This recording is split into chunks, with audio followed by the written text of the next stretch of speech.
Before officers are ever sent out, it starts here in dispatch.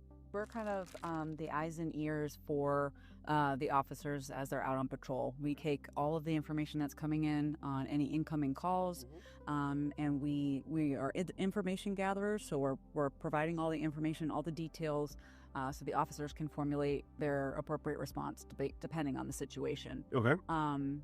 While we're gathering all that information, as our call taker, our dispatcher, which is where Krista is sitting today, she is going to disseminate that information out to officers on the radio. In many cases, the information dispatch provides is enough to help someone and guide the right response. So we field a lot of phone calls, answer a lot of questions, and sometimes that's all they need. They don't necessarily need a police officer response. So we provide a lot of information to the citizens. In addition to just answering phone calls and dispatching units, we monitor. This is our CAD system where we can kind of monitor everything that we're doing here. This is where we input all the information that we gather over the phone, where we monitor all the calls that are actively going on. We monitor officer status, what they're doing, how long they've been on a call. We keep in constant contact with them so we know that they're okay. That's our top priority is officer and citizen safety. So that's something that we're very passionate about. At the same time, dispatch is monitoring where officers are and what they're responding to. So that's really helpful if someone calls in on 911 and then hangs up the phone. And we don't actually make any voice contact. We still have some place that we can check. We do investigate every 911 call that comes in. Okay. So a lot of people don't think that they, are going to get help if they just call 911 and hang up, or, but we do send someone to check on every single one because you never know if they've had a medical emergency or something like that. That responsibility doesn't stop when a call drops or there's no voice contact.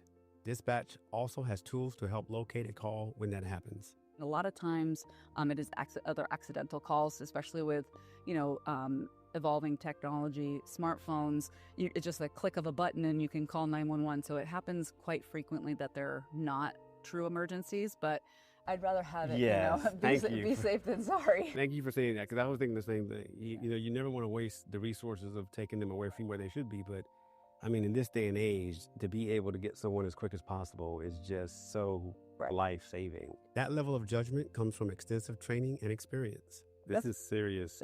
Yes, it is an extensive training process. It goes anywhere from 4 to 6 months to train as a telecommunicator. If I were to call 911, I would want someone that's trained, that knows what they're doing. So I don't think that... They have to be prepared. It sounds like they are based on your training schedule. Yes, we do a lot of training, and we continue to do training. So even after they're out of the official FTO process, we still continue to do training throughout the year. Traffic affairs, where you can show me tonight.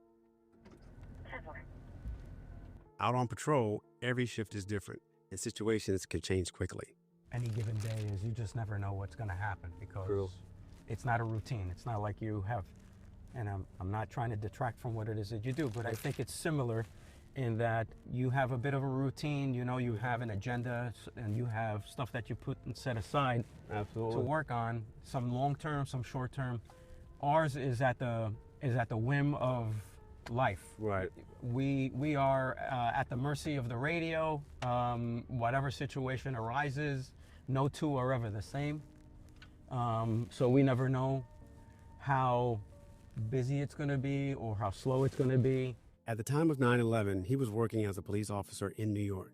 It was that training and experience as a volunteer fireman that saved me from some serious harm on the day of and the time after 9/11. I learned real fast. I mean, within minutes, I was like, this is not a cop job. Right. Wow. This is definitely a firematic event. Yes. And then I just switched my hats, as I had indicated before in conversation. Whatever the situation that is presented before you, you rise to that level, and you use what tools you have to fix the situation. I'm sure there's no textbook or training that could have truly prepared you for that type of an event, having 3-in-1 and the indirectly. The location is indirectly. It's the firematic training is very, very intensive, and they train you for all of that. But you never really anticipate all of that occurring all at the same time. Yeah. A large part of patrol work comes down to observation and situational awareness. We're looking for the stuff that doesn't fit. We're not looking to our left or right anymore because we've just passed it. Right. We're looking for the things that are way ahead of us. Okay. Beyond the pickup truck. We're looking further up to see what it is that's happening that is not normal behavior, the stuff that doesn't fit. Okay. The focus is on keeping people safe and preventing problems before they escalate. But for the average person, I like that. Our desire is to make sure that you have the comfort and safety in knowing that the people around you are driving in the same manner and fashion as well. And we're just the guardians of that. You're doing your job. Yeah, just making sure that everybody plays nice together. We put on a bunch of miles and we spend, what, an hour and a half, 2 hours together? Yeah, that's true. And in 2 hours of driving through the city, everyone was within the compliance of the speed. You know what? I'll take that. That's a victory. Right? Yeah. Good morning. Today is Wednesday, July 29th, 2026. It's 10 a.m. We're in the city chambers, and I call the City Commission Budget Workshop meeting to order. Commissioners present are Commissioner Duvall, Commissioner Stokes, Mayor Emmerich, Vice Mayor Langdon, and Commissioner Petro. There is a quorum present for this meeting. Also present are City Manager Fletcher, City Attorney Fuino, City Clerk Foss, Board Specialist Linder. We got Police Chief Garrison and Fire Chief Titus in the back. I am requesting that all commissioners, public participants, and staff maintain order and decorum throughout this meeting. City Commission Policy 2021-03 states that attendees shall refrain from engaging in personal attacks and boisterous, immaterial, inflammatory, obscene, profane, or disorderly conduct. Additionally, meeting attendees must refrain from obscene, profane, or disorderly conduct, including hand clapping, yelling, and similar demonstrations, all of which disturbs the peace and good order of the meeting. Thank you. I'm going to call on the Vice Mayor to lead us in the pledge this morning. Thank you, sir. I pledge allegiance to the flag of the United States of America and to the republic for which it stands, one nation, under God, indivisible, with liberty and justice for all. Thank you, ma'am. City Clerk, public comment. Resident Northport, my fellow residents ponder this. The city manager recommended budget shows no substantial cuts to the city manager's department, yet I am aware there are demands for all departments to cut positions. Police positions not funded, but you have a 12-person communications division, 6-person grants division, 6-person social service division, 30-person technology division, and 2 assistant city managers. Make it make sense. Don't just talk the talk, walk the walk. Yassine Rosani, 3 findings from the July 29 proposed budget belong on the record before this commission adopts the FY27 road and drainage assessment. The adopted methodology does not support this rate increase. The 2023 Stantec methodology established the only lawful basis for this assessment. It set a specific rate schedule, 25% in FY24, 15% in FY25, 15% in FY26, and 0% from FY27 through FY33. The Commission can lower rates from what the methodology calls for, but raising them above it requires a new methodology study. There is no adopted methodology supporting a 5% increase for FY27. The city's own budget confirms costs do not justify it either. Salaries rose 1.9% versus 4% modeled. Healthcare insurance assumed to rise 10% per year came in completely flat, and total Fund 107 operating expenditures decreased 3.6% year over year. The methodology deliberately front-loaded increases so FY27 could hold at 0%. If the city wants to raise rates above that ceiling, it must first conduct a new methodology study that lawfully supports doing so. The real driver is fund balance depletion, and there is a better tool. Fund 107's balance dropped $17,375,251 in FY26 from capital spending, leaving the fund projected to fall $204,923 below required reserve levels by end of FY27. If capital projects are the driver, a one-time capital assessment under Florida Statute 197.3632 1G, used by other Florida municipalities for exactly this purpose, would recover those costs without permanently inflating the base operating rate. Raising rates while cutting services fails the special benefit standard. Florida law requires a special assessment reflect a special benefit to the property assessed. The July 29 budget raised the assessment 5% while cutting services by $2,222,500,000. Movement reduced from 6 to 4 cycles. Equipment upgrades delayed. Proactive service eliminated. A property owner paying more for fewer services is not receiving a special benefit. They are subsidizing a fund balance shortfall. John Pressbach. My name is John Pressbach, and I am speaking tonight as a concerned Northport property owner. I want to address a troubling development coming from our Natural Resources Department, specifically the recommendation made at the June 9th meeting to use eminent domain to seize 9.3 acres across 30 contiguous parcels from an unwilling owner for environmental conservation. A review of city records over the past 12 months shows eminent domain has historically been reserved strictly for necessary public construction easements. Using it to override private property rights for environmental land acquisition sets a dangerous precedent. While I want to thank Commissioners Petro and Stokes for voicing strong opposition to this idea, the fact that the city administration allowed it to reach the dais is concerning. Northport residents should want a sensible balance between growth, natural preservation, and affordable tax rates. Achieving that requires common sense compromise, not government overreach. The Natural Resource Department should prioritize those ideas that benefit all parties involved. For instance, a gopher tortoise relocation, state legislation passed by Representative James Buchanan in 2022 allowed for tortoises to be relocated to nearby public and state conservation lands. I urge the Commission to direct the City Manager and Natural Resources Department to work with Florida Fish and Wildlife to implement this option locally. It would save property owners and developers thousands of dollars, keep housing more affordable, and protect wildlife without burdening taxpayers or infringing on property rights. We need practical environmental policies that respect private property, keep housing costs affordable, and have tax dollars spent wisely. Thank you for your time and leadership. In person, I have Valley Olander.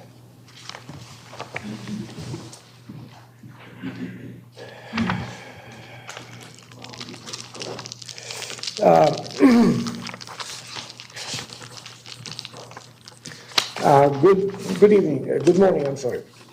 I am Vadi Olander. I come here in peace. I am not the criminal. Don't treat me like one. I have a dignity. I am instructing you, Emmerich, to respect it. Emmerich, I am instructing you to remove policeman of my bag. Tell him to move 90 degrees over here. This is 26th time I am instructing you to do it. Florida Constitution can be changed 5 ways. Each way requires people votes. You change Constitution 26 times without people's vote. This is from Florida Constitution. Describing that it is federal law that each of personal liberties enumerated in Declaration of Rights of the Florida Constitution is a fundamental right, which municipality cannot violate. Emmerich. Since Fletcher got here, city budget went up 85%, while population only 21%. The ratio is 400% in favor of financially supreme 1%. Commissioner's budget is now $755,000, which is $151,000 per commissioner. It is for $413 per day, including Saturday and Sunday. Enjoy it, right? Economic news. First 6 months of 2026, U.S. bankruptcy filing reached 310,000. Up 12% versus prior year. Small business under Chapter 11 is up 67%. Commercial up 14%. Traditional Chapter 11 is up 37%. Small business account for 44% workforce in the United States, also creates ownership. By April 2026, 9.2 million students loan borrowers were in default. Another 3 million are 90-day delinquent. This is from Michael Hudson, an economist. A city or country, once financialized, can no longer build or produce anything itself. So it turns into cannibalism. it become predatory cancer on human society that what is at the heart of ruling oligarchs strategy. Question mark. It applies here. Looks like no consent to 2027 budget. Thank you. Moving on to general business, item A, 26-0966. City Manager, this is your item, sir. Thank you, Mr. Mayor. Good morning and good morning to all the commissioners. Today we are going through the next process of our budget for fiscal year 27. This has been a little bit longer process than usual. We started a little bit earlier and we had a lot of things that we had to do and wanted to accomplish in this budget. And I want to first thank the finance team under Director Kukarenko's leadership. They have done a great job of getting us here and staying with us through some turbulent times, so to speak, as we gathered information and made some choices and some exercises that were not always easy to do. But the end goal and end game is always to make sure that we present a budget that reflects all the complexity of the things of our city and the different areas that need concern, and how do we keep growing and growing responsibly in a city of our size and our trajectory. We start by offering the commissioner's strategic pillars, and one of the things we've talked about lately as we get into the fall, depending on the outcome of the tax reform for the state, is our pillars might need to be condensed or revised depending on what happens, and that will allow you to better be able to then manage what those implications will be for your budget going forward, if that so happens. But as of now, all the 7 pillars are still there and still accounted for, and that's what we use to make your budget, is your pillars and your priorities, and we try to make sure that the funds that you want allocated to those priorities are attached in the document that you see. The fiscal year process, 27, as you see it, our beginning, the last time we met was in June 10th through the 11th, and since then we've received questions. We've had one-on-ones, I believe, with each of you to get any more of your questions in depth answered so that we can provide the best conversation for today. We believe we've captured all of those, and as you have questions as we go through, Mr. Mayor, feel free to stop me and we'll talk about whatever questions you or the board may have, but we'll just keep going unless otherwise noted. So the direction from the June 2026 workshop was for public safety. We restored the funding for 7 vacant police positions, and we also added funding for the 7 new firefighter rescue positions. We did that, and we were still able to come within the numbers that we wanted to, save the money that we wanted to for debt service, as well as add money back to the general fund. Through Public Works, we restored what you requested, which was the yard waste services, as well as the bulk pickup services. The proposed key factors for our budget year are our taxable value growth of 5.67%. We were the highest in the county. A lot of that is due to the new construction that we're experiencing that others around us are not experiencing. Being one of the fastest growing cities does have its pros and cons, and one of the pros is our taxable value. Cons, of course, would be traffic and environmental protection and other challenges that you have to do to make sure that you grow responsibly. Our city health insurance rates were flat from the fiscal year 26-27. I believe that's the first year that's happened since I've been here. So that is something that we definitely want to be grateful for as well. The funding methodology change for IT infrastructure replacement, road and drainage district assessment rate revisions, the public works facility funding deferral, as well as the updated fire district tax rate. When you look at and think about how did we save the money that we saved this year, in years past, we've always shown you what money we left out of the budget that we needed as part of the argument that we were doing the best that we could while moving forward. Well, this year, since last year, we did not produce the $3 million of savings that was asked for without affecting our staff. We took the 5% out as a reduction exercise, which helped us get to the area of where we needed to be. And then, of course, all of those were not taken for 5% because that reduction would have led to us having to lay off people. We used a combination of this reduction as well as money that we would add to the general fund to make the balance of what we needed for the debt service that we were challenged to do in this budget. Now, when we were challenged to do that budget amount for the debt service, which is approximately $2.7 million, we did not have the tax reform as a major discussion. So knowing that now, we've said this, and I think that we all need to keep saying this because there's misinformation that says that we're going to just still keep plowing ahead as if that's not there. That money is not being spent. It is up to the commission to decide if and when that will be spent, if and when the court does validate that particular pathway. And if it doesn't, then you'll have that money within your fund balance to help you if tax reform does pass. And we've already started to begin saving, which is a little bit faster than some others around us. When you look at the changes from the workshop from June, you're looking at the general fund having a net change of $322,000, road and drainage, $1.6 million. Some of the other higher ones are solid waste district. You see utility revenue at $2.2 million for a total net change of $2.788 million from June. When you dig down a little deeper into some of the actual departments, you will see some of the departments listed, but note our administration and management. You see city manager at $31,000, development services. They went up by $250,000. Fire and rescue, $870,000. Police department, public works, and water and sewer utilities round and round as well. These were all changes that we discussed, but they were impactful based on how we needed to shore up the budget to get us to the point that you are today. And then, of course, this will lead us into the conversation of adopting the budget to readings in September. So, total general fund budget, fiscal year 26, the year that we adopted, $97.4 million. Fiscal year 27, recommended was $99.2 million. And the one that we're proposing now is $98.9 million.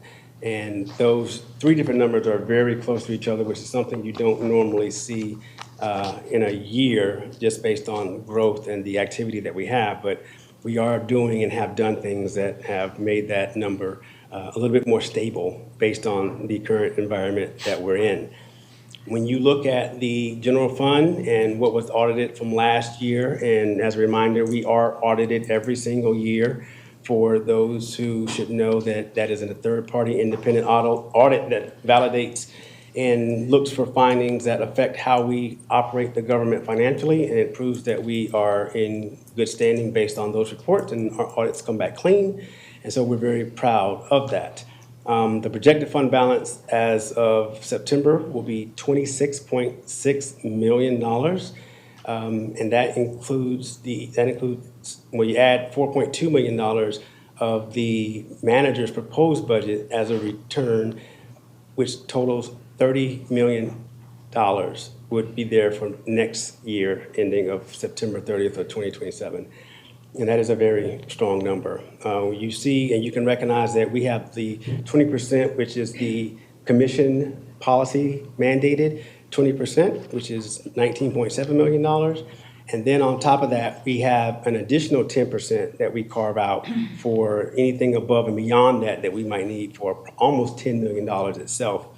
So the projected fund balance over or under that is the $1.2 million, which goes back to my point of the $3 million that you would have approximately. It's even more than that, but for the debt service and the amount of money that would be there. The projected percentage of that over the fund balance reserve for September of 27 would be approximately 1.25%. General fund changes since the recommended budget. On this slide, you will be able to take note of the reduction of a senior telecom, a vacant position not fulfilled, a budget reduction of a community engagement and recruiting specialist vacancy, a budget reduction of a police officer for special ops not to be filled until funded, vacant patrol position, vacant investigation position, 6 firefighter EMS, activity center 6 and 10 proposed is 0, and crossing guard moved from patrol division to special ops 0 as well. Then our health insurance rates remaining flat, $893,000, and the reallocation of IT equipment was $540,348. This next slide continues some of the revenue changes in that same category since recommended. In June, the ad valorem taxes, $1,044,000.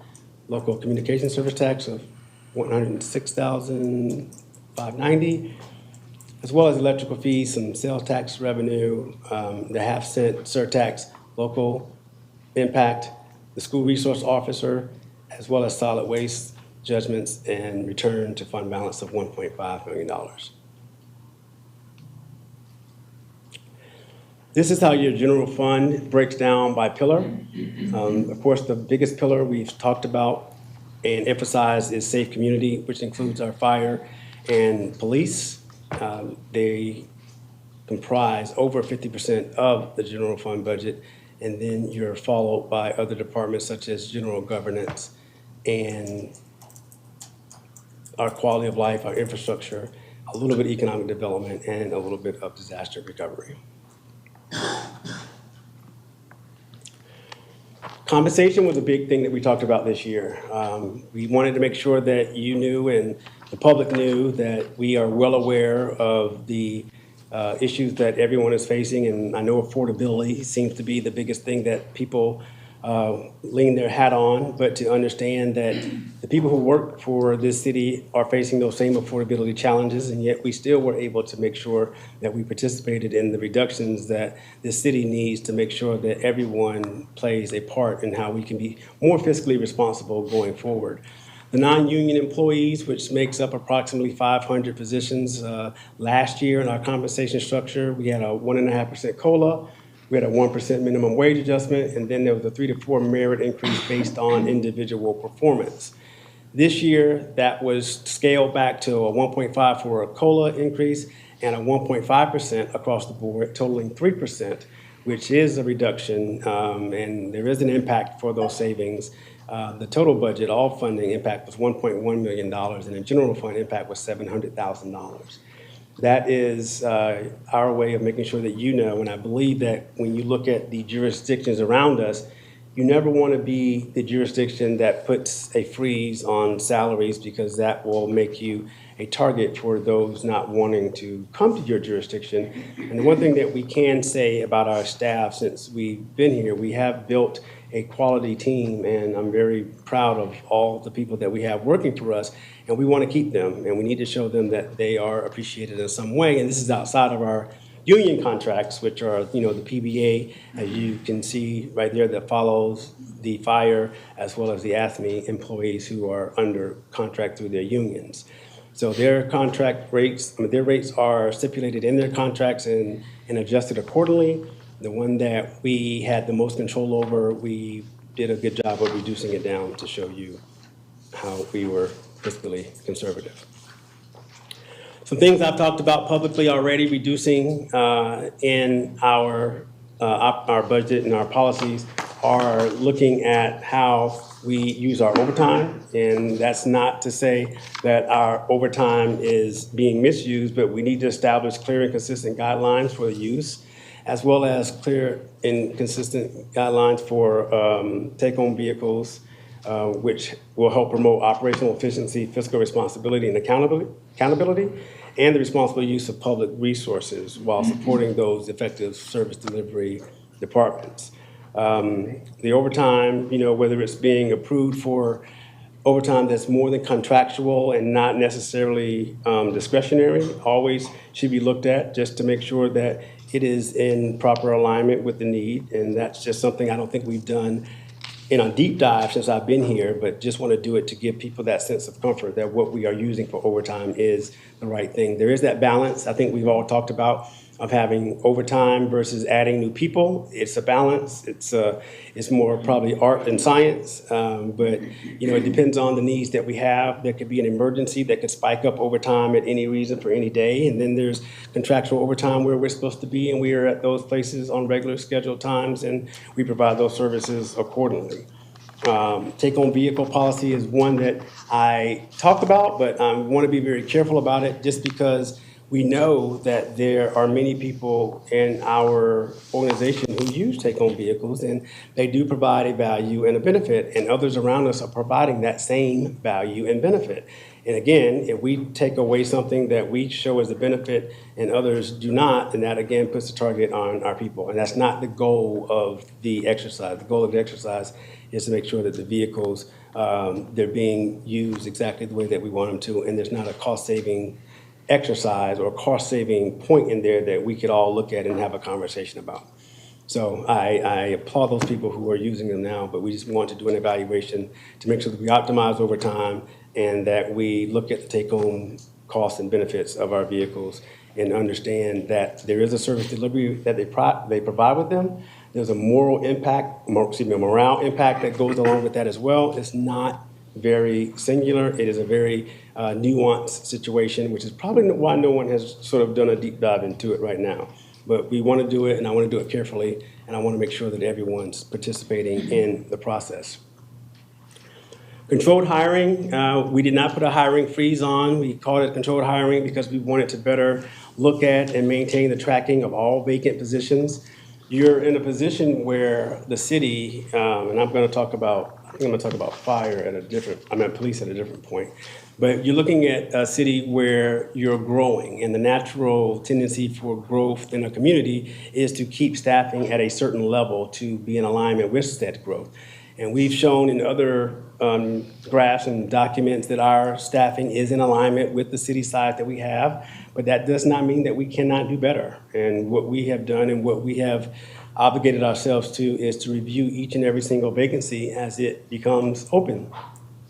The benefit of that is making sure that the service delivery that is being provided, where is that level and where is that line of if you don't fill this position, if you were managing a team and we are managing a team, the natural tendency when someone retires or moves on is to say, well, I need to fill that position because that's the work that they were doing. Well, we're taking a little bit deeper than that, and we're trying to make sure that the vacancy is needed, and not just from a city manager's point of view, but for a leadership team point of view and sitting down with the department leadership point of view.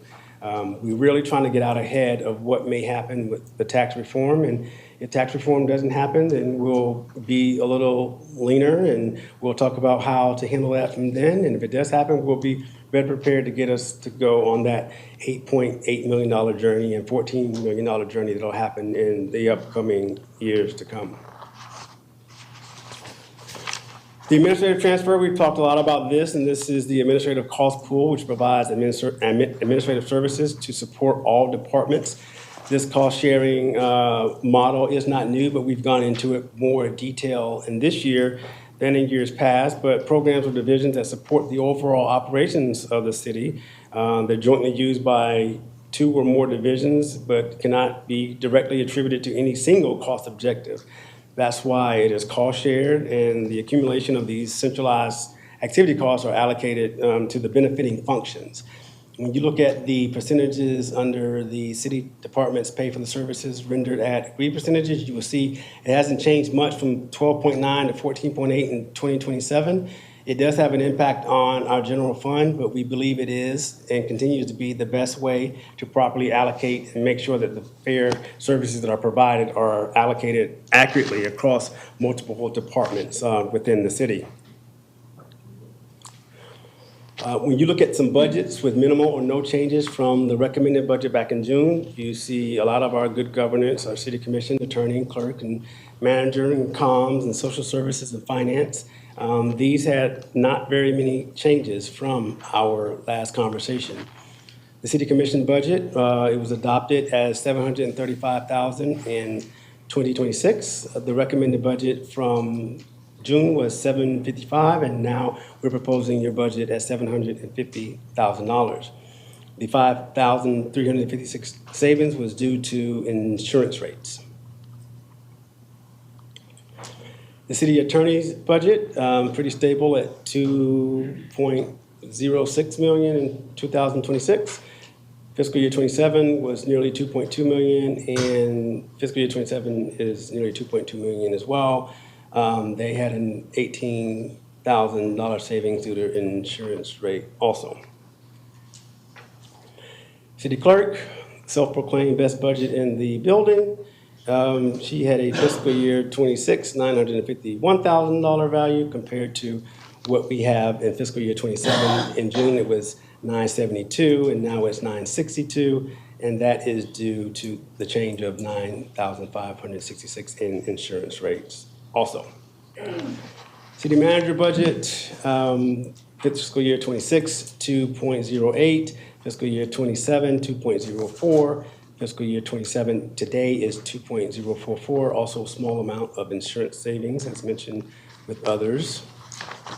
Comms division, 1.3 million for fiscal year 26 that we're in. The original proposal that you saw in June was 1.38 and now 1.35 are the numbers for us to consider. The trend of numbers being so close, again, attributes back to how when we started with a flat budget and keeping those those expense numbers flat, and the difficulty in doing that with salary increases and the price of material and things going up is always a challenge. So I do not want to minimize the exercise that staff did to keep these numbers where they are, and our finance team for holding our hands and getting us there. The emergency management total budget, new budget that's been pulled out and is near our office, fiscal year 26 was $524,000. Fiscal year 27 in June was $515,000. Fiscal year 27 that you see today is $507,000. The impacts of our emergency management team are, first of all, the budget proposal of adding one training and exercise coordinator, increasing the budget by $29,060 affected the general fund for a July 27 start date to support the opening of the EOC. The estimated ongoing cost beginning in fiscal year 28 will be $112,000. The position will lead citywide emergency management training, ensure NIMS and FEMA compliance, coordinated through the integrated preparedness plan, and conduct compliant exercises to strengthen emergency preparedness. There's some impacts if it is limited or unfunded, I should say. And that limits the city's ability to expand our in-house emergency management training and to conduct comprehensive multi-department exercises.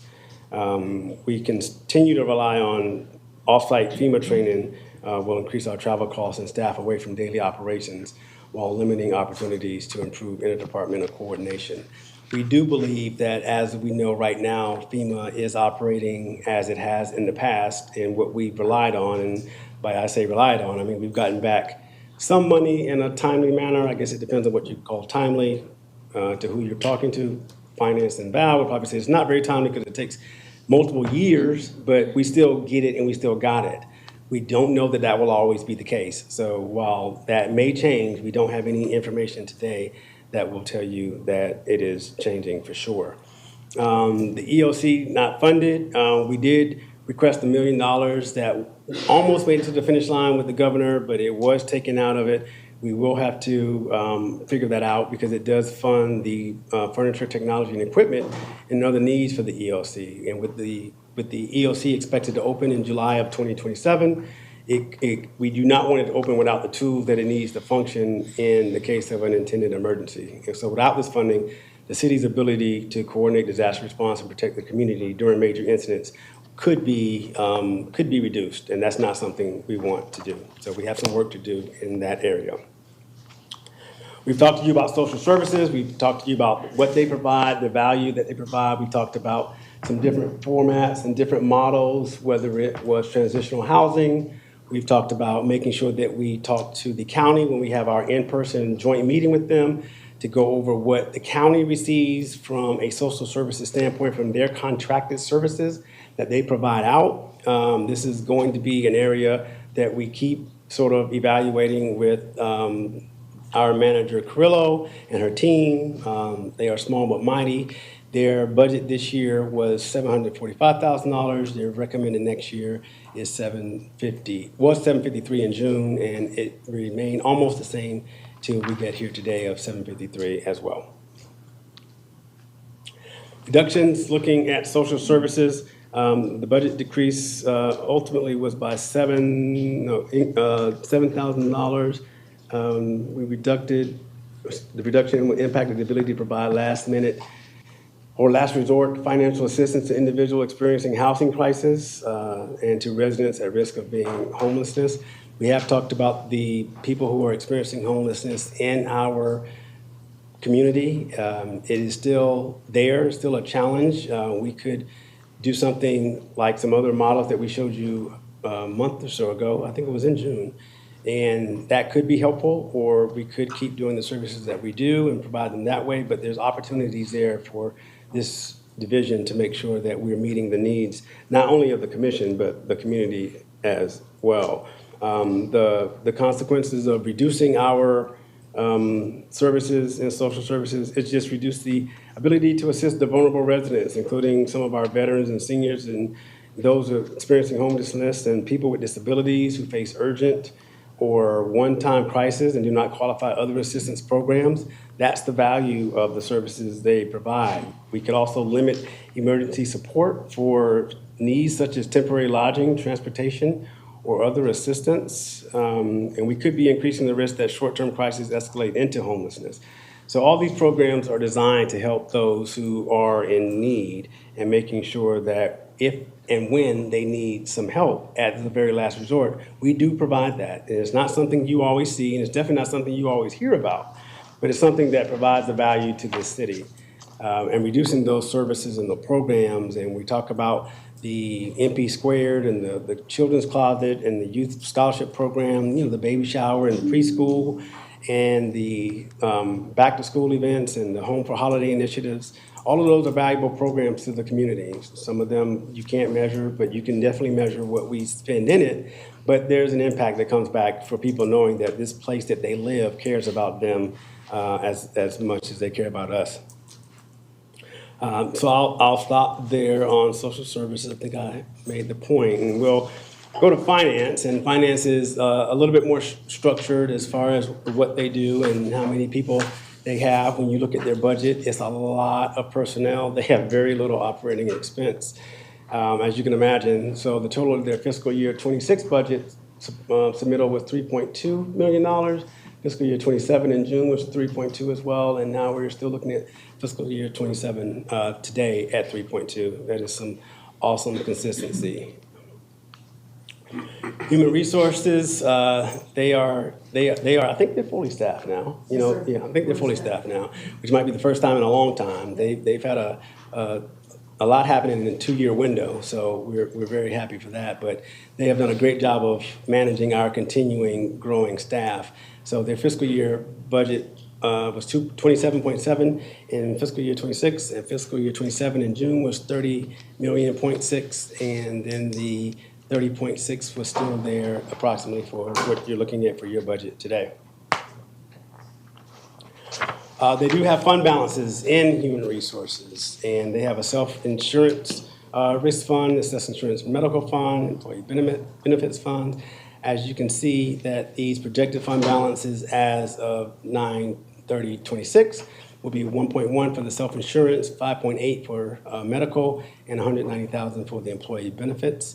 The proposed budget of these fund balances affect them accordingly by $79,000, $2.6 million, and $151,000, leading to the final balances that we project in these funds for the upcoming year of September 30th of 2027, 1.1 million, for insurance risk, 3.1 for insurance medical, and 39,000 for the employee benefits.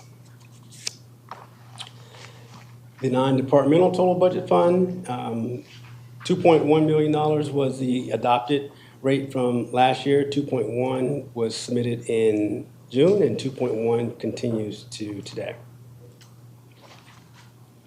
So the budgets with material changes from our recommended budget and proposals or reductions or impacts, these are the ones that had some movement: IT, police, parks and recs, parks and maintenance, Warren Middle Springs, aquatic center, fire, rescue, code enforcement, planning and zoning, family, facility maintenance, road and drainage, solid waste and fleet maintenance, management and utilities, some of our bigger departments.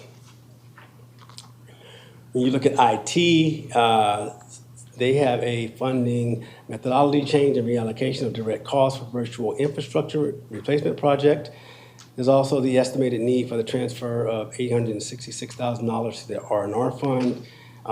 They reduced capital expenditures in the general fund by over $900,000. The impact of this shows that they actually had a fiscal year adopted budget of $6.2 million. We submitted a $7.5 million recommendation in June, and now it's actually $5.7 million today.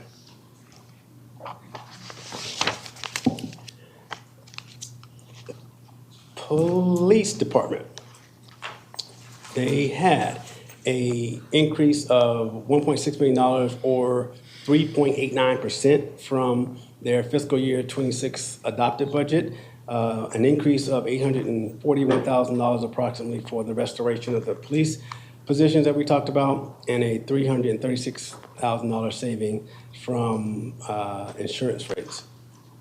Their fiscal year adopted for this year was $42.2 million. The recommended in June was $43.4, and now you're looking at $43.9.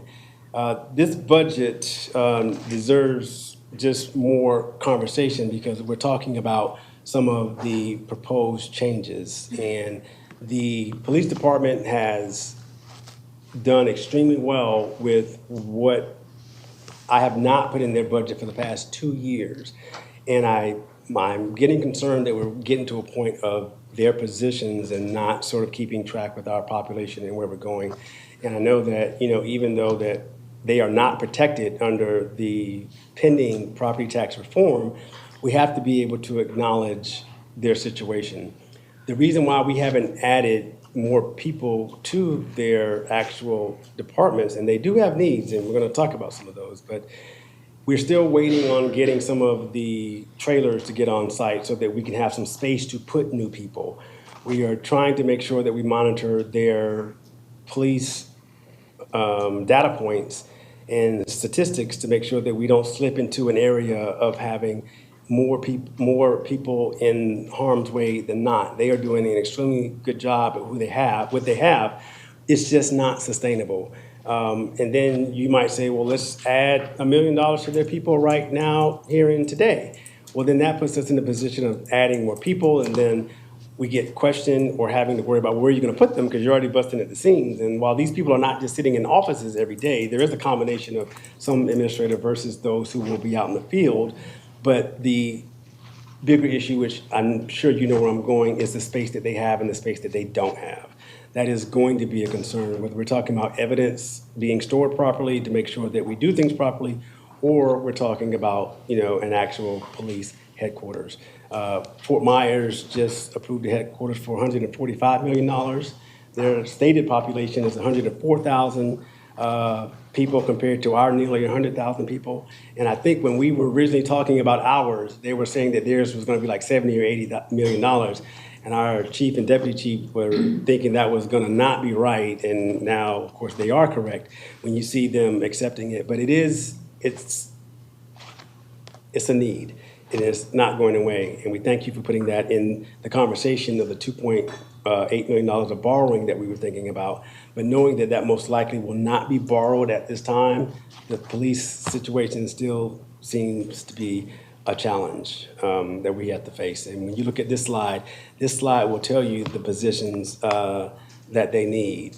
Look at that, 35 additional positions for fiscal year 27. We're just not keeping up with that. And you might say, well, what are you trying to keep up with?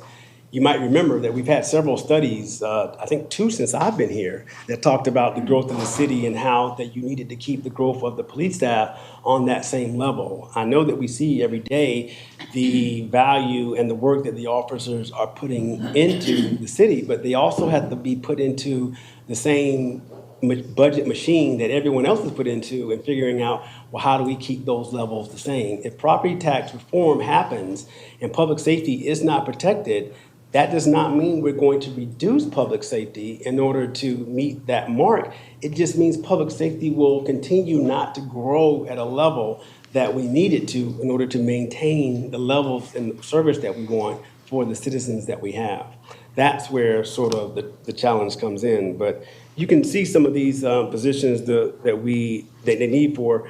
The 4 patrol officers are approximately $900,000. The two CSOs, approximately $350,000. Sergeant, $260,000. The digital specialist, and one of these positions, I think it might be the retention specialist, is one that I believe we've gotten put on notice from the city clerk as a records concern because of the volume that they get and the redaction and what they have to do. And that might be bumping against a legal benchmark as well. And we do not want to be accused of not providing public records based on our staffing ability. So police is very complex. But I will say that Chief Garrison and Deputy Chief Morales are always looking at this, always concerned, always trying to make sure that we do the right thing, but fixing them overall is a bigger challenge. And I just want to make sure that we don't wait too late to give them the attention they need. The total amount of fiscal year 27 budget impacts of the CPSM positions is $1.9 million. So it is truly a good number. Police department fund balances, they have the forfeiture fund, they have the education fund, they have the speed zone camera fund, and the law enforcement impact funds. By this year end of 9/30/26, we expect those funds to have a $52,000, $48,000, and $0 and $2.5 million balances respectively. And then at the end of fiscal year 27, we believe that those values will increase to 52.4, which stay the same, but then increase $482,000 for police education, $1 million for speed camera fund, and law enforcement impact fees of nearly $4 million. Parks and Recs, their total budget for fiscal year 27 decreased to $7 million, which was a 37.32% drop from the prior year. So notable changes were an increase of $350,000 for the Dallas White Park boat launch, which I believe was damaged during Hurricane Ian, if I'm not mistaken. Yeah, so that was, if you think about it, that was almost 4 years ago. I mean, that was a long time ago. And $112,000 for the IT infrastructure project and $92,000 in savings. So their fiscal year adopted budget was $18.8 million. Fiscal year 27 in June was 11.3, and now they're looking at a proposal of 11.7. So that is a $7 million decrease, which is 37.32%, and that is amazing. And their fund balances, when you look at their fund balances, hold on one second. Okay, yep, sorry. Fund balances, two fund balances of to note from Warren Mineral Springs. When you look at Warren Mineral Springs and their projected fund balance this year is going to be $298,000. The $4 million that was used there was for the renovations and improvements that are going on right now. So that was a great way to use that money and look at the year money from that we're going to get this year. It looks to be back up at the $1.3 million mark. And of course, some of that can be used to make sure that now that the new renovations that are done can be ongoing and improved. We just don't want it to be in the same condition that it was after the few years that it was once we inherited it. Oh, not inherited it. Once we got it back from the county and then started to manage it on our own. Parks impact fees, very strong number of $16 million as of last year. The end of this year, we think it'll be $12 million. And then from the use and activity of next year, we think it'll end back up higher near $15.7 million. The event reductions, we talked about this and some of the impacts, you know, some of the reduction of the Freedom Festival and the Poinsettia Parade and the Freedom Festival and Parade. Contracted services, the description, we did reduce some of the entertainment and attractions and the inflatables, live band and sound services. The impact of those on the fiscal year 27 budget was reducing the Recreation Division operating budget by $25,000. If we're unable to find local performers, which we're going to try to do in community partners, then those who are willing to provide those services that I just mentioned at no cost, then we'll have to miss those attractions or services in this upcoming year. The events that were eliminated, when we talk about that, $10,650. We're talking about movies on the greens, concerts in the parks, and the annual Easter egg extravaganza. And once again, this will lead to a reduction may lead to a reduction in community engagement and maybe some negative public sentiment. The proposed operating hours and reductions, so reducing morning operating hours at the Morgan Center and closing the Mullen Center on Saturdays for an overall reduction of 20 operating hours per week to support the reclassification of a full-time recreation attendant to part-time. That will reduce the budget by $14,000. Reducing access to the fitness center and youth center, as well as reduce weekend facility rental availability and restroom accessibility for other athletic league participant and playground users could be harmful in the long term as well. The aquatic center, the reduction in hours for that venue, a 2-hour reduction in extended summer operating hours on Friday evenings. This should reduce the personnel by $15,000, offset by a loss of revenue of nearly $3,000 for a savings of a reduction of approximately $12,593. Again, reducing for a savings of 52 hours a week in staff time and pure lifeguards, front desk, and support personnel would be required to pull that off. But as you can see, we're trying to make sure that we touch all bases as we look for reductions that we can live with while keeping and maintaining the core impact of the priorities that you want as a board. Parks maintenance proposed reductions. We're looking at a reduction of $35,000 for field maintenance and repairs and replacement of amenities such as player benches, bleachers, soccer goals, nets, and baseball field components. If approved, it may impact league play if fields and amenities are not as well repaired as in the past. Potential revenue loss as a result of the cancellation of field reservations due to changed field conditions, and a lack of funding to complete needed repairs created by unsafe conditions. So there's a balance between what we're providing now essentially and what we're going to try to provide. And we talked about it, I think, during the CPSM conversation with police. You know, do you want the Cadillac model, the Camry model? We're trying to figure out the right model that we can still provide a high level of service and get it done without sort of keeping at the same levels that we are currently at. The elimination of park amenity replacements. We're talking about the aging or damaged equipment, including benches and picnic tables and trash cans. That is a $50,000 reductions. And if also approved, there is also just the consequences of making sure that you have to keep a better eye on safety hazards so no one gets hurt, and making sure that the people who experience the park still have a very positive experience. The reduction of landscaping and bed mulching and tree trimming removal, that's $30,000 that came out of their budget. Now we have to put an extra eye on unsafe conditions made by hazardous trees. And the elimination of outdoor court resurfacing of $30,000, it means that we are, it comes from the repair and resurfacing of outdoor sports courts. That might lead to more widening of minor cracks and water seepage into the court base, which is not good for the long term. Mr. Mayor, do you want me to pause here and answer any questions, or would you like me to keep on my? I don't see anybody in the queue at this point right now. Okay. You can probably wait till the end for questions. All right, let's keep it going. So Warm Meadow Springs, here are the reductions that we discussed about them. So there's $9,400 in some of their landscape supplies and tree maintenance. The description of that is that we will reduce those services, landscape supplies, and the elimination of funding for invasive vegetation and palm tree maintenance.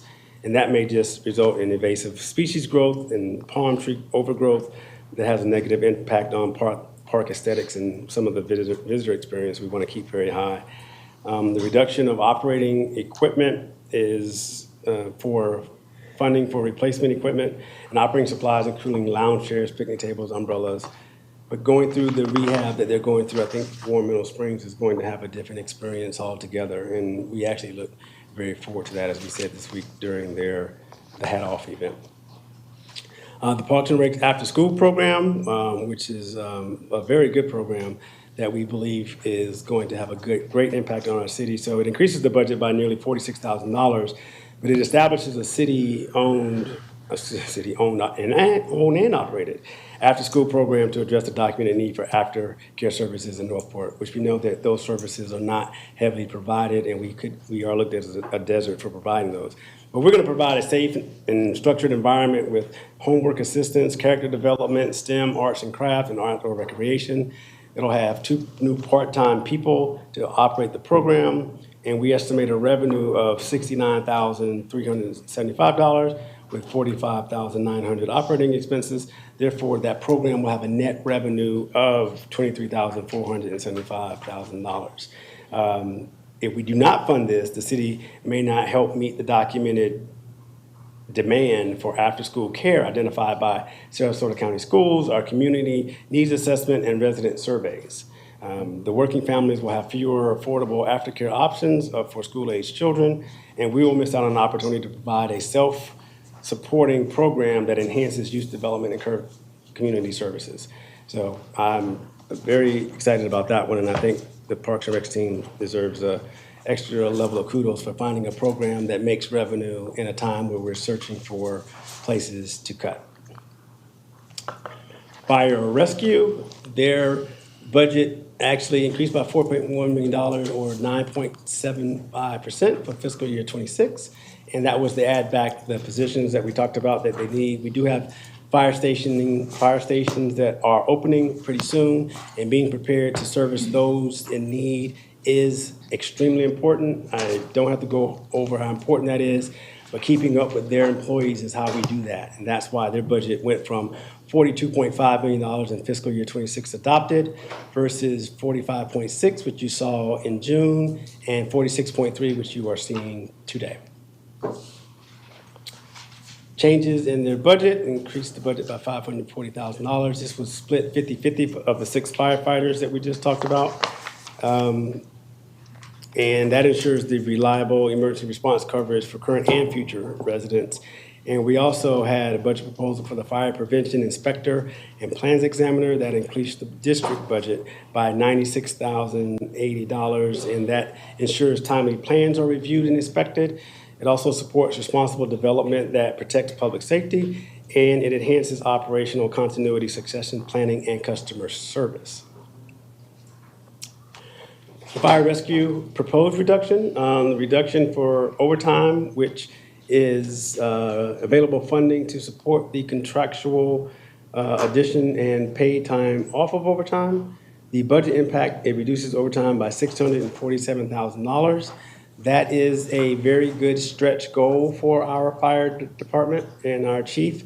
I would like to say that he is stepping out to try to meet that mark, and we will help him every step of the way. I applaud him for trying that $321,000 impact to the general fund as we try to make it work. But again, we know that we'll have to watch it and give him what he needs to make sure that he's successful in how he disperses his overtime capabilities. The fire budget look and outlook. So growth continues, even though growth projections have softened slightly. Lower property values are keeping the housing market active, and if property tax reform passes, growth could accelerate further by people coming into our city as our community grows. So the emergency call volume will continue to rise, and the need for future fire stations and staffing would be there as well. The fiscal year 27 budget was balanced using several one-time reductions that can't be repeated in affecting service level. So this means from fiscal year 28, from a higher baseline, making additional reductions increasingly difficult without impacting emergency services. The Fire Rescue Fund is funded through both the general fund and the fire district. And while the fire district remains financially stable, the general fund has not kept pace with current and future public demand. So a comprehensive review of the fire district funding methodology is planned for fiscal year 28, and that will be extremely helpful. If the property tax reform passes, general fund revenues will decline, placing additional pressure on city services and increasing the importance of reviewing how fire rescue is funded. Recruitment and retention remain one of their biggest challenges. Regional agencies continue to outpace the city of Northport in salaries and benefits. For example, Sarasota County paramedic differential starts at $20,000, while the city of Northport starts at $13,500, and it takes 9 years for one of our paramedics to reach that same $20,000 level. That is not good. More than 60% of our department is directly affected, and Sarasota also pays the full paramedic differential to allow all officer positions, while we do not. Inglewood Fire also now offers a higher starting salary for paramedics, despite providing a less comprehensive service model than our fire-based EMS system. As we prepare for labor negotiations next year, we must remain competitive. We are already experiencing attrition, increasing vacancies, and cannot afford to be a stepping stone agency. And we always say that we don't want to train people up to leave. That is not something we want to be known for. It is not healthy for our fire environment. So continued investment in staffing is essential to support growth, staff future stations, and maintain emergency response and fire prevention services. At the state level, there continues to be discussion around additional local government funding reforms, including future limits on millage, assessments, and impact fees, reinforcing the need for a sustainable long-term funding strategy. Fire Rescue Fund balances. As you can see, they have fire district, fire impact fees, and R&R for fire. We project the balances at the end of this fiscal year to be 8.9, 5.1 approximately, and 7.8 respectively. And once we get to the fiscal year 27, you can see that there's a fund balance, there's a reserve amount of 4.4. There is a 10% of economic uncertainty on top of that, leaving a fund balance reserve amount to the positive of $3.4 million, or 15.3% increase. Development Services, their budget decreased by $1.3 million, or approximately 7.28% from the fiscal year 26 adopted. Some of the notable changes were $200,000 for document retention services, $204,000 for the IT infrastructure project, and $154,000 savings due to insurance rates. Their fiscal year 26 adopted amount of their budget was $18.6 million. Their budget for fiscal year 27 that we showed you in June was $17 million, and their proposed today is approximately $3 million in front of you.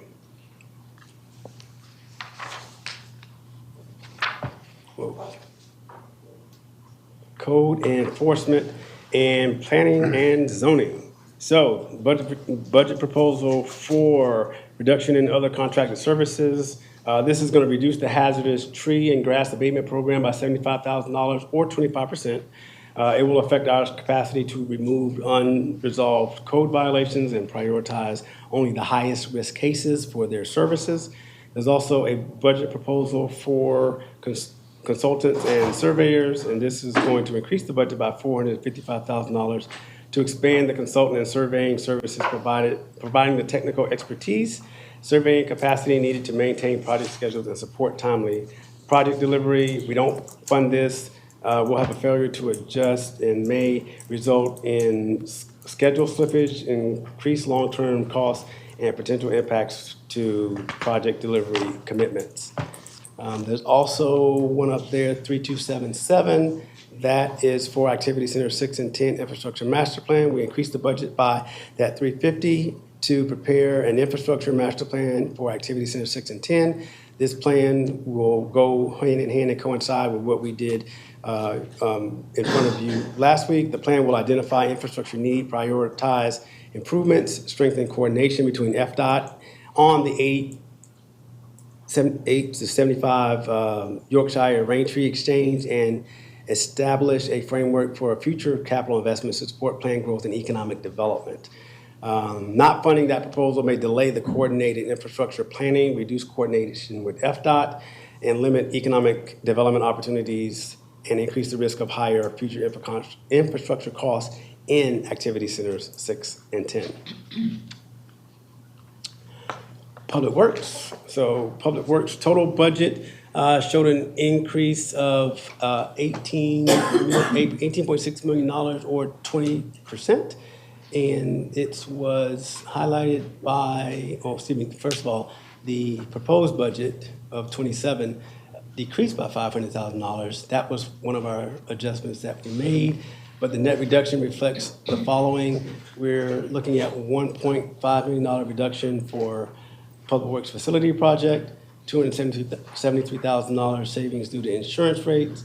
We restored $595,000 for the yard waste. We restored $387,000 for the bulk pickup, as well as the infrastructure project for $235,000. And then there was also $150,000 in capital machinery and equipment. So when you look at this budget from the fiscal year 26 adopted number, it was $92.6 million. The fiscal year recommended in front of you in June was $111.8 million, and now we're proposing $111.3 million total. Road and drainage assessment. We reduced the proposed road and drainage district assessment that you adopted not to exceed from 15% to 5%. We actually deferred $1.5 million in funding for Public Works Facility Phase 2 and project to support the fiscal year 28 to support reduced assessment increase. And we also reduced the fiscal year 27 road and drainage district assessment revenue by approximately $1.9 million. And the methodology kickoff, which I think we've talked about in the past, and we made all of you aware, and we've included some stakeholders who have made comments to us, will kick off in 2027. Some of the road and drainage reductions that are of note, it decreased the budget by $662,000. The service level reductions include core services, decreasing the citywide mowing frequency and reducing chemical applications used for roadside and right-of-way weed control. I feel like these are some of the things that we talked about in the very early beginning of our budget processes of ways of our departments could cut down on things, and now you're seeing them actually, come out to fruition. Some of the consequences of doing these actions are reducing mowing frequency from 6 times to 4 times a year and limiting chemical weed control application along right-of-ways and drainage areas, and accept the lower aesthetic maintenance standards, higher grass in the right-of-way to maintain fiscal stability. We also decreased the budget by $1.3 million, and this service level impacts to the equipment and vehicle capital purchases that provide support services to the stormwater and traffic systems throughout the city. And the consequences are just maintaining compliance with applicable standards through continued use and upkeep of existing equipment. Replacement delays may limit upgrade, but will not compromise required regulatory or safety obligations. And also decreasing the budget by $187,000 for this district involves scaling back or eliminating non-core services, including archaeological services, soil sampling, surveying, mulching, the rodeo event, operating supplies, and street sign replacement. We continue to meet the minimum regulatory and safety standards through reduced service, though reduced services may limit proactive compliance activities, assessments, and enhancements typically supported by some of these specialized services. When you look at our fund balances for the road and drainage district, the transportation impact fees, and R&R for road and drainage, you will see that as of this year, we project a $15 million, $17.6 million, and $2.4 million balance respectively. And at the end of next year, we expect those fund balances to be approximately $11 million, $22 million, and $2.2 million respectively. And the amount of overage that you would see from the 20% policy obligated versus the 10% of economic uncertainty is a negative 0.54%, which is very good for this road and drainage, which is a very up and down kind of fund balance, more so than others. Solid waste fund balances, as you can see, this year we project in the solid waste district, $12.1 million, solid waste impact fees, $17.6, and the R&R for solid waste of 1.8. Final year, we project for fiscal year 27, you're looking at 10.5 million, 22.2 million, and 1.9 million respectively. And same scenario with the 20% and 10% taken care of, you will see an approximate 3.9% increase or a $1.2 million increase for solid waste. Go, Frankie. Solid waste, new positions and equipment. When you look at this, we did have a couple of budget proposals. So the 2 solid waste equipment operator 1, we're adding 2 solid waste operator positions, increasing the budget by $137,000. These positions, they will expand garbage and recycling collection capacity to support continued growth in the city through our residents in accordance with the division's staffing methodology, and they are fully funded by the solid waste district. If we don't fund them, then the division's ability to meet growing service demands will be reduced, resulting in slower response times, increased overtime costs, and potential impacts to public health, safety, and customer service. We also have a proposal for capital machinery and equipment, and this would increase the R&R budget by $546,000, replacing critical vehicles and equipment identified through fleet condition assessments and the fiscal year 26 solid waste methodology study. This investment will improve fleet reliability, reduce downtime, and ensure sufficient, dependable solid waste collection services for residents. If we don't do this, we'll have aging vehicles and equipment, which could lead to increased breakdowns and higher maintenance and overtime costs, more service disruptions, and reduced reliability of solid waste collection services. Fleet had a parts and service reduction. We reducing fleet budget by $559,000 through targeted reductions in fleet maintenance services. This is where we look at, and we've heard from multiple people, internally, externally, look at the life and the expected value of your equipment, and just make sure you stretch it as long as you can, basically, and making sure that you don't put services to be compromised, and definitely not safety to be compromised. But that reduction was targeted and prioritized repairs that support some of our vehicle reliability and life safety and essential services, while deferring non-emergency repairs and non-critical preventative maintenance to achieve the operational savings. Deferred maintenance always could increase costs in the future. It could extend vehicle downtime. It could reduce fleet availability, and it could impact the timely service on some non-critical city services. The fleet fund balances, as of this year, end of 9/30/26, we expect the balance to be $1.2 million and the R&R to be $953 million. For the end of fiscal year 27, next year, we expect fleet management to be $1.4 million and the R&R to be $832,000. The utilities department budget, so the fiscal year 27 decreased by $3.7 million or 5.18% from the adopted of 26. They had $140,000 of savings due to insurance rates, and they also had $2.3 million reduction due to the fiscal 6 appropriation of grant funding received for the neighborhood expansion project. So when you look at utilities department budget, it was fiscal year 26, $69 million. You saw in June an amount of $67.7 million. And as you see today, it is $65.5 million. And, Mr. Mayor, that is the end of that presentation. And we are happy to answer any questions or clarify any information that will satisfy you and the board. The queue is open if anybody wants to ask some questions.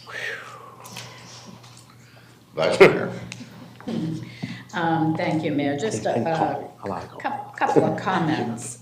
First, I do want to compliment finance. It occurred to me after my one-on-one with you when you explained the reallocation of the costs of the virtual servers across all the organizations that I didn't give you a pat on the back for that. And I was really very impressed with that work, particularly in light of the fact that our general fund could very well be under extreme stress next fiscal year.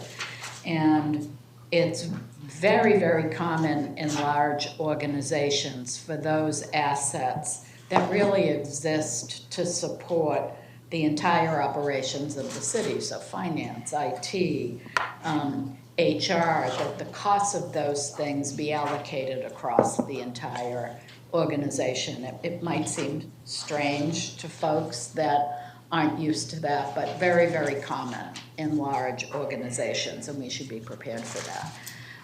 A comment / concern back on slide 7, city manager. Okay. The reduction in general R&R. I know I've talked about this before, and I'm really concerned in our not maintaining our buildings appropriately. In my tenure as a city commissioner, I think we have torn down five or six buildings with another 1 or 2 on the block. And the more we neglect the maintenance of what we have, the more we lose those assets to the value of the community. So I, for one, I'm very, very concerned in reducing that budget.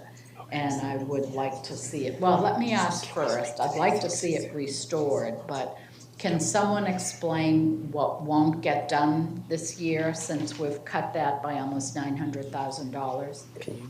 So that specific cut is related to the IT project. We did not cut the 500, yeah, so that specific excellent. That's the one, right. Okay, okay, good, thank you. I'm feeling much better about that. That's pretty much all I had. We had a really good conversation during our one-on-one. I do want to give everyone a pat on the back for the cuts that we've seen. I don't like a lot of them, but I appreciate that we had to get our costs more in line this year, and I think next year is going to be a really, really difficult conversation. And I won't win any popularity contests for what I'm about to say, but I have been a proponent for small millage rate increases as we move forward. And for the most part, if we do have to adjust to severe reductions in our general fund next year, I personally am going to want to see a lot of that in cuts, not in cost reallocation. But I would expect our millage rate to start increasing if those things happen, if that passes in November. So since you brought it up, in that same tax reform proposal with the reduction of revenue, they also give you the option, or they state the option of using the rollback rate, which is slightly higher than our current rate. Right, 10% above that. And then increasing that every year. So they do give you a way to get some of it back. It's not all of it, but as I've said, there needs to be a combination of expense Reduction. right, and as well as revenue review. Right. So it goes both ways, but that is also included in the same tax reform bill. I also found it interesting, something else just occurred to me. And this has to do with, okay, slide 48, the fire budget outlook and considerations. I find it interesting that Englewood is managing to pay their firefighters and EMT at a higher rate than we are. And I'd love to better understand how they're able to do that. I know it's very hard to isolate one thing and sort of figure it out. Clearly, they're spending less in other areas to be able to do that. I'm not surprised by the county paying more, but I am surprised when I see a small community like Englewood. If the chief were here, I think he would say, He is Is here. here. go ahead, chief. Magically appeared. I'm gonna see if I'm right, though. Didn't they negotiate their contract after we did ours and now we're up and then we're probably gonna pass them? That might be wrong. Scott Titus for the Fire Rescue District. So although I don't have their budget and how they put it together in front of me, I believe their contract was resolved after ours. As you know, they're not a transport agency, but they're funded 100% through non-ad valorem assessments. So with what they have, they won't be impacted with what's coming up. But I don't think that was a consideration when they did this. So when they saw their contract, obviously, for them to provide ALS service off of their fire apparatus, which is what they're doing, and to back up the rescues in their area, both for Charlotte County and Sarasota County, for them to recruit and retain paramedics, they need to be competitive. So, you know, they looked at where they're not quite to Sarasota, but they're over where we are. So, which is probably an appropriate number about where they are because they don't provide transport service. It is a different level of service, but it makes it difficult for us on the recruitment level. Okay, thank you. Absolutely. I'm done. Thank you. Commissioner Duval. Thank you, Mayor. I have to start at the top and ask the question. On slide or page 19, it's talking about city commission total budget, and it shows an increase from the 2026 budget to the city manager proposed budget of $17,033. That comes out to, it divided by 5 commissioners, comes out to $3,406 each. What is that increase due to? I think the only increases in the commissions was salary. I think that's the only impact that commission had in their increases. Just a comment here, I would suggest that city commission lead from the top and get rid of that $17,000 in pay raises for this year. And if we have to, move on to page 26, which is social services. And there's some cuts there.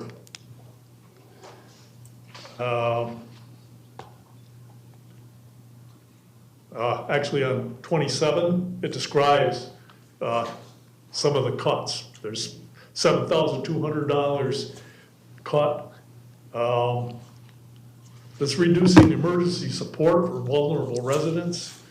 It increases the risk of homelessness and instability, and it reduces the community policing's ability to assess residents in crisis. Maybe we could shift that $17,000 over to social services. That's just a suggestion for my fellow commissioners. As far as other comments, on page 47, it talks about fire overtime reductions. And I'm wondering, how will that affect our service? Like the ability to keep the response times where they are, to give us those insurance ratings that we have. Are we, going to cut there and end up paying more in the long run under insurance costs? And I'm not sure if I'm making myself clear here on what I'm getting at.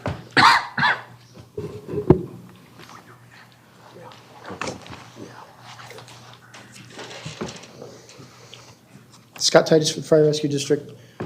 So in response to your question, there are several things that we took into consideration when we reduced that number. As you know, annually, one of the discussions we have is we do carry a little extra balance of overtime because if we have an active fire season or if we have an active storm season, because obviously, even though we have money in reserves, if we go over that amount, typically we can do a budget amendment sometime in that year and adjust it, but it changes that outlook we have for the future, and then it's kind of, it puts us behind and start over. So we've tried to leave a little bit of a cushion there if we have an active storm season and things like that. We also budget contractually, our personnel are able to sell back a portion of their overtime. We created, a portion of their vacation time. And we created that incentive to, some people want to have time off, some people would have a little bit more money. It's one of the things that we did in the contract. And we did that to incentivize people. When you look at some of the surrounding departments in the areas where they have some of their work schedule, although it's not the same amount of time, that's why we created that. We did a 5-year look at what we have spent over the last 5 years. And although we haven't had a huge storm season, huge fire season in the past 5 years, we took at that, and that's what we reduced it by, based upon that 5-year look and that average. With that being said, if we had an active storm season, if 100% of our personnel sold back the time that they're eligible to do, we would be in a position where we had to do a budget amendment. But we felt like, based upon the previous 5 years, in consideration of what we were looking at with the city budget and working with finance team and the other departments, that's how we came up with it. All right, my second comment has already been partially addressed, by the Englewood Fire Department, being able to pay more. I noticed in the presentation, it talked about the regional pay gaps are worsening. I guess I have to ask, what is regional? Are we talking Southeast United States? Are we talking the state of Florida or Southwest Florida? So anytime we do a full analysis, so when we go into contractual times, we look at a number of different things. So one, we take a regional look, so we look at the competitive market that's right in our area, and then we look at statewide, then we look at departments that are similar sized, similar makeup, although we are somewhat unique, but you try and come as close as you can when you look at those things. So when we talk about regional comparison right now, that would be the departments, that border our area or within Sarasota County, Manatee County, Charlotte County. And so this kind of tri-county area, particularly in Sarasota. That pay gap with Englewood is a little bit, but again, they're a lower or different level of service that we are. They don't offer transport services. Our big gap right now, and we've tried to stay, competitive. We understand that our financial or makeup, our demographics are different than Sarasota, but we've tried to stay competitive with them because certainly when they're hiring every 10 weeks for personnel, that draws from the market, and so it makes it difficult. Currently we're carrying 8 vacancies right now, and that's a lot for us. That's unusual, and that number's increasing. All right, thank you. Moving on to maintenance. On page 59, if I can get myself there.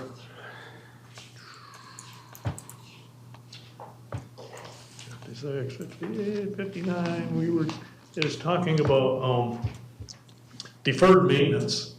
And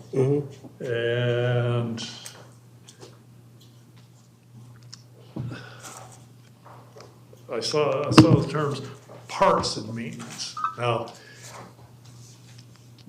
keeping a smaller supply of parts, maybe you can save some money there. Just deferring maintenance.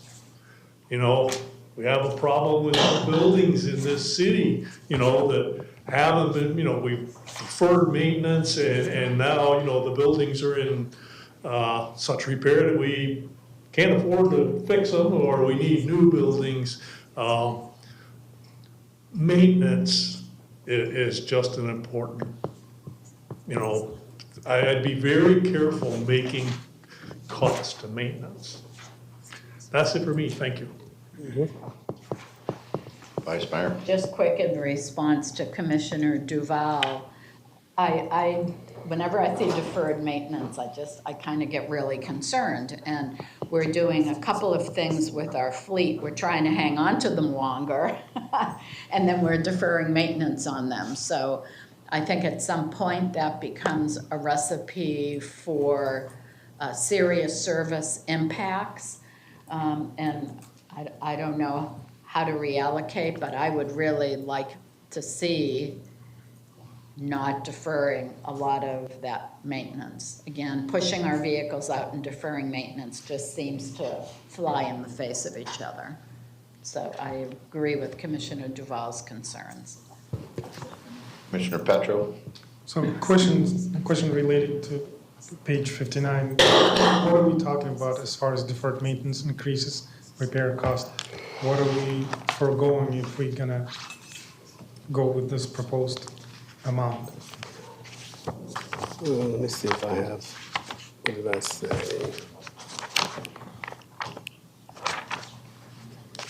Yeah.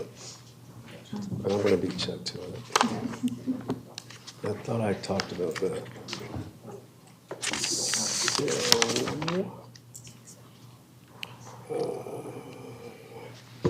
it didn't miss specifics. It didn't say specifics. Hey. Good morning. Good morning, great morning. Chuck Speak, Public Works Director. So this deferred maintenance, this money came out of a lot of different pools. It came out of some training pools. It came out of parts, some of the other lines that we have. So it's not just a plan to defer maintenance on equipment overall. It was a reduction across the board, and even in some administrative sides, which potentially can defer the maintenance as you take those pieces and parts away from there. But it's not a singular, we're not saying we're gonna stop doing oil changes or we're gonna stop, rotating tires or changing tires at a certain point. It's just affecting the entire fleet operation. So there's not a specific maintenance item that this is deferring. Okay, thank you. And I'm sure I'm not gonna win a popularity contest. Two of us, right? For what I'm gonna say next. But first, I would like to address the question that was addressed to me last time. We had a budget workshop, and it was, what would I cut? Because I was not really fascinated by the reduction of what was proposed to cut. But before that, I want to commend the finance team for the hard work to identify potential cuts or savings. And those were done in coordination with the department heads, obviously. And so the finance team can do so much. They can only do so much based on the information that they were provided, as far as what they were told, and the recommendations of those people in charge. So really good job what you guys did. Having said that, the overall 5% citywide reduction goal was not fully met. Health insurance rates remained flat, which would be about 2.5 million in savings, and taxable values that brought another 1 million, I think. That was 5.7 increase in taxable values as opposed to 3% that was originally projected. And that brought additional revenue of over $3.5 million to the budget. And yet that additional revenue that we had, or will have, we could not maintain 5% cut all across. And just as a test, or maybe and I have more things to say, but as a test how serious this commission and how serious we are as a city, I would like to make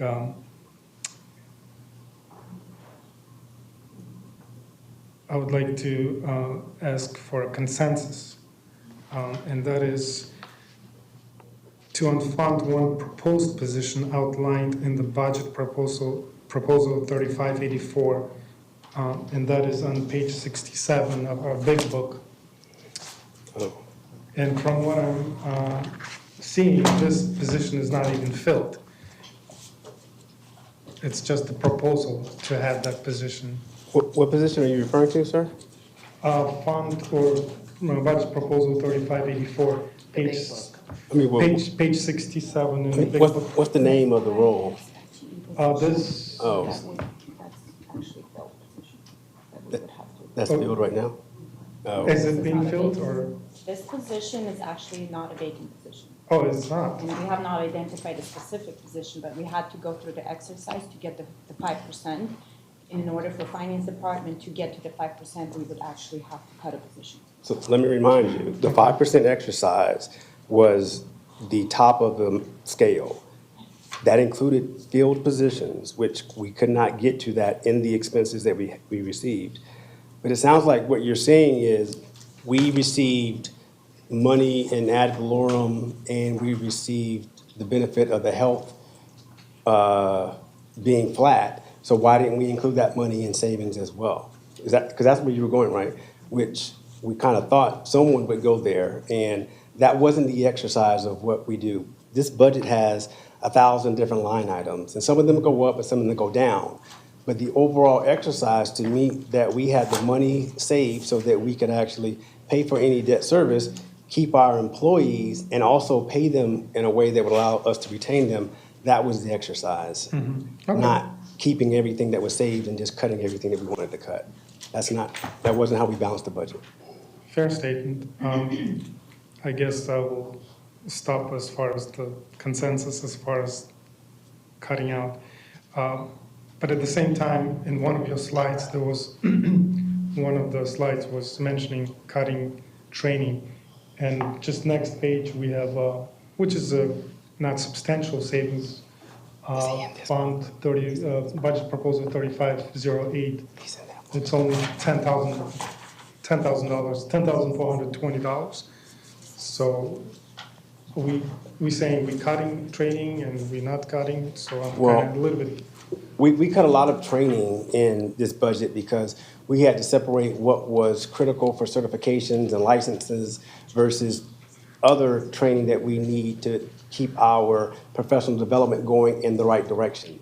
What ideally you want to do, my ideal goal is every single employee in this city needs some level of training annually because they deserve it, and that's what the budget should propose. What we're looking at now is scaling that back to only in-state necessary, because out-of-state, it really has to be justified, but in-state, how many people are going, and I'm looking for, we have like spreadsheets of the entire department to show that one person is not going 10 times and one person is going like 1 time.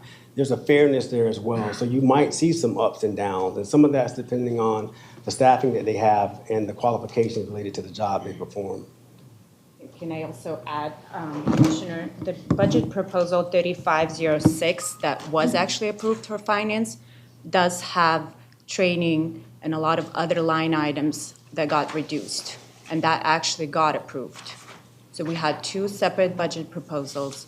One was a budget proposal of training reduction that the city manager would not recommend because basically a finance department will not get trained. And then budget proposal 3506 does have some training that we could live without. I was talking, well, that too, but I was talking about 3508. Yes, I just wanted to point out that some training did actually get cut. Okay, because you said 3506. Yes, and that's 3506 includes other training line items Okay. I was specifically talking about 3508. that actually got cut. Okay. So now the question, where would I cut? And that is, my answer was, the question was addressed to me publicly.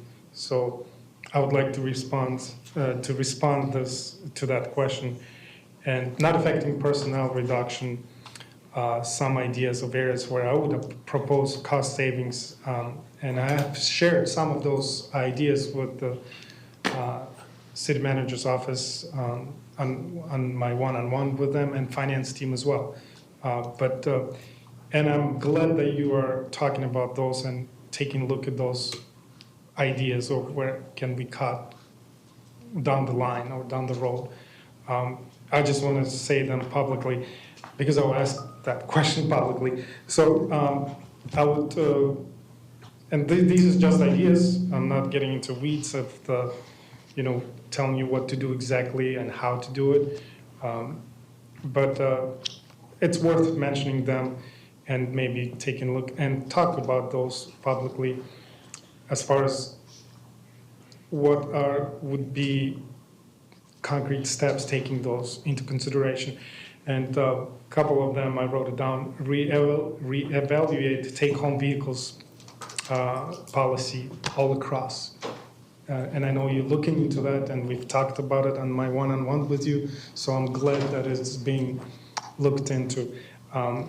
Rotation of vehicles, it's similar to previously what I mentioned just now, and that would be probably of a service personnel, like a police, when they come. So right now, we probably have one vehicle for each police officer. So when the police officer, and this is just an example, I'm not singling out or, no offense, but as a suggestion or as a policy overall evaluation, is when a police officer comes to the end of his shift, the other police officer comes starting his shift, so the share of vehicles, so it would not be personal vehicle just for that officer, for example. So rotation of vehicles, city advertising, marketing strategies, and how can we cut there? For example, I drive daily on I-75, avoiding Price Boulevard, even to the City Hall. So I-75 billboard near exit 179 that advertises our city. I do not know who advertises. Is it a city initiative or how much we pay for that? But that area of, where we can look specifically if we can cut. If you have the answer how much we're paying for that billboard, that would be nice. But I'm not sure. I can only guesstimate how much. But it's not substantial in terms of the.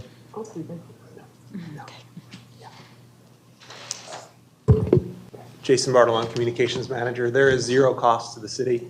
We have an existing agreement through a developer for that billboard. It was used for many years with our old logo and branding, and our team ignited that conversation and looked into that, and we are allowed to update it twice a year at no cost. But as far as maintaining the spot for advertising, we don't pay at all? We do not.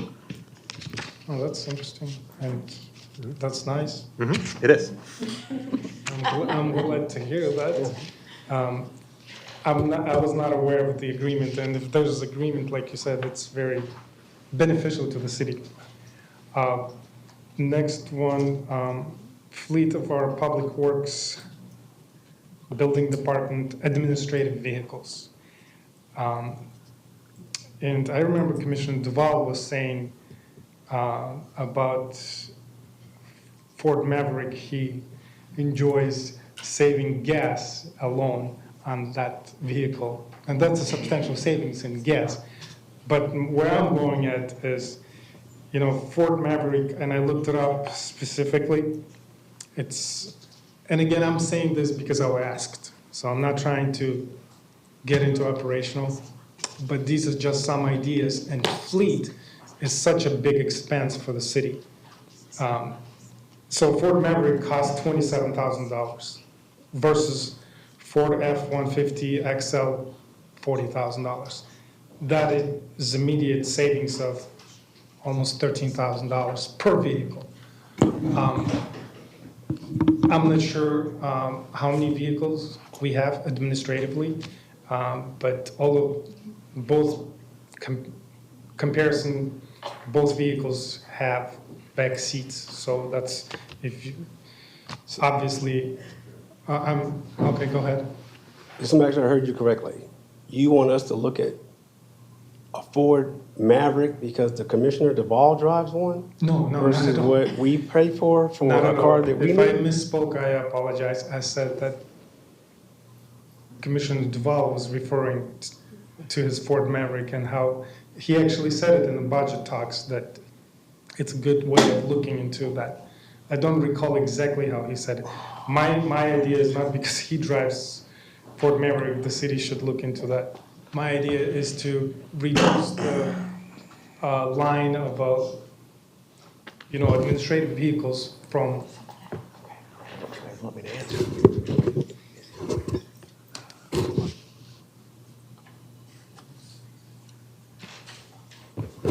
My idea was to reduce the expense of replacing vehicles. Right. From F-150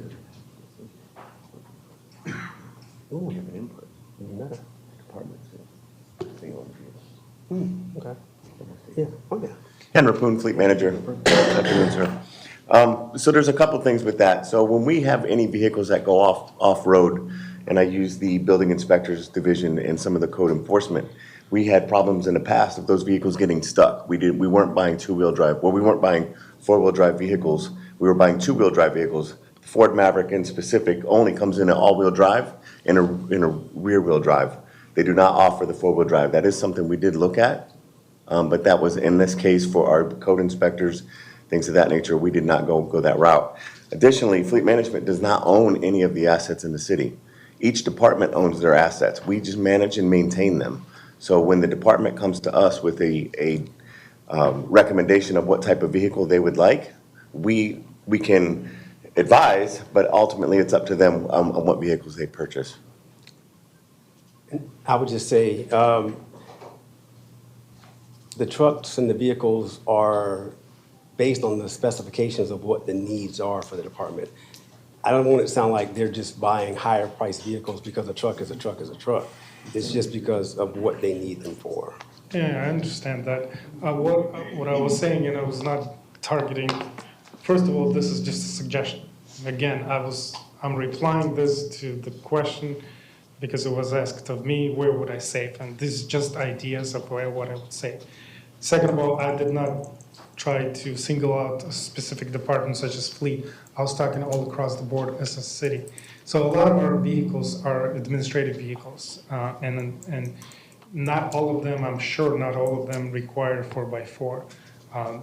But that's just, just a suggestion and, discussion of something that later can be looked into it. So I appreciate your response and your response as a city manager that based on the needs. I've seen a lot of cases where, there could be a smaller vehicle instead of 4x4 administratively. Most of our roads are paved and, new construction sites, the vehicle stands on the asphalt anyways. But this is,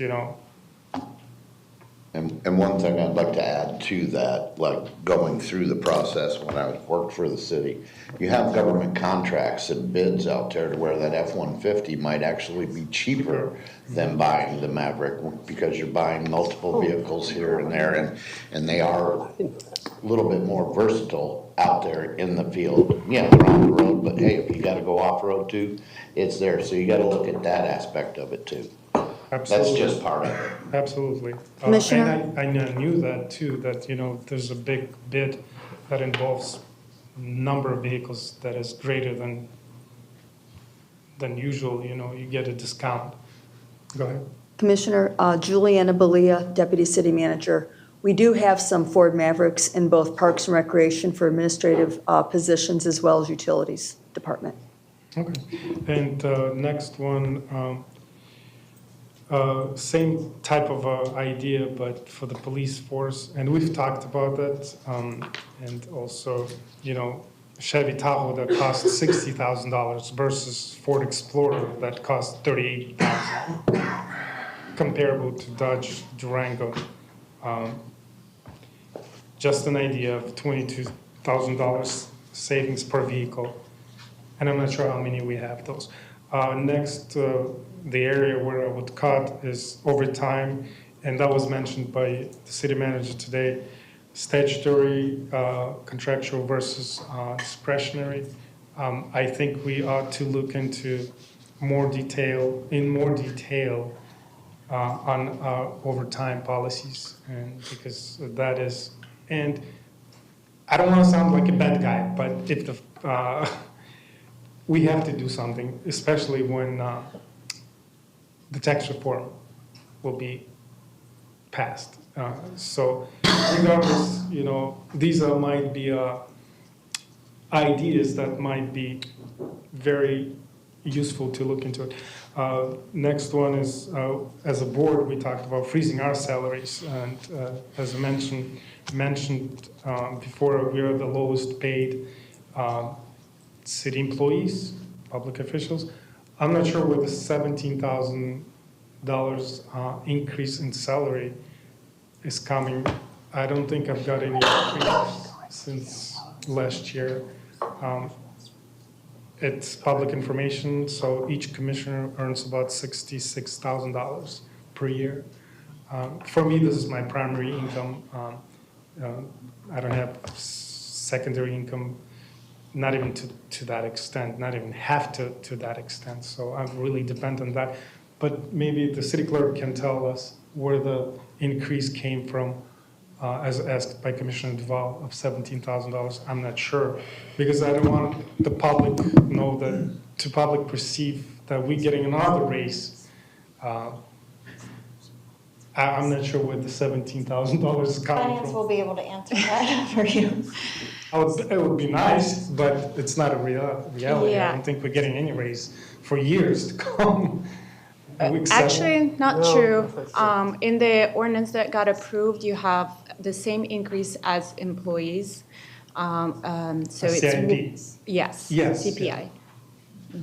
So $17,000, where does it come No, from? and then on top of that, there's FRS increases, and when you increase the salary, then all of the benefits or employer costs get increased. So from 2026 to 2025 to 2026, where is that 17,000? From 2026 to 2027, Yeah. yes, so it's 1.5% CPI increase. Does it equate to $17,000? Fully loaded. FRS is 7. So salaries is 10 and FRS is 7. Say that again, I didn't hear. So the salaries increase is about 10,000, and the FRS increase is about 7. Okay. Okay. Next one, and this is just an idea for 10% exercise that we're gonna have to have on January 2027, starting January 2027, that free salaries for high-level administrative positions. That's a good one because, we don't wanna affect the lower earners in our city because they depend so much on that income specifically, but high-level positions where people make over $100,000, maybe we can take a look into that and be proactive in that regard. And I see city manager wants to say something. Yeah, because everyone may not know what Commissioner Petro is referring to, but the state has mandated that in fiscal year, starting in January 27, that we provide a budget that shows a 10% reduction. And that's not us, Northport, I mean, that's statewide. All across. So you have to perform the exercise, and I think you have to post it publicly, if I'm not mistaken. Right, so that exercise that you're referring to, you're not talking about freezing high-level positions, you're talking about cutting high-level positions. We couldn't get to 5% without cutting positions. 10% is going to look a lot different than 5%. And it will not be able to save without employees being impacted, high-level positions. So you have to decide and reduce the amount of high-level positions, and you're gonna have to just deal with it. But there's no way to get to 10%. There's no way to get to 10% without cutting high-level positions. So maybe we can start with freezing salaries if, the actual stuff, because that is an exercise you're referring to. Right. On an annual basis, we have to provide by the state statute. Right. How long? So, having said all that, I think I did answer your question, city manager, that, where would I cut? So I've listed and it's not exhaustive list, obviously. I can email you more stuff, but this is just the more or less areas where we can start looking. But having said all that, and just a point to make, as it relates to reclassification of positions, for the next year, I would like to see the dollar amount associated with that change, if we can have that. And Irina is nodding her head, knowing that you understand what I'm saying then. And last thing, I'll conclude, in anticipation of tax reform and how it might affect the city finances specifically, I would like to appeal to my board members, my fellow commissioners, to request a meeting workshop in early December to discuss strategies based on the result of the tax reform. If it doesn't pass, well, we can also always cancel that meeting, but if it passes, we'll need that time to prepare for the unknown. And if we can schedule that meeting in early December, that would be nice, because if we wait until that, the reform, November, the time flies, so we might not be able to do it in December. Then January comes, we have so many things in this, January, and then another budget process. So can we do that? So you will have new board members after this election, one way or the other. You will need to have your regular retreat in early December with your consultant to go over the new composition of the board, as well as the priorities of the board, which will then go back into changing, as I mentioned earlier, the reevaluation of your pillars. And then the tax reform will also be a topic of that same conversation.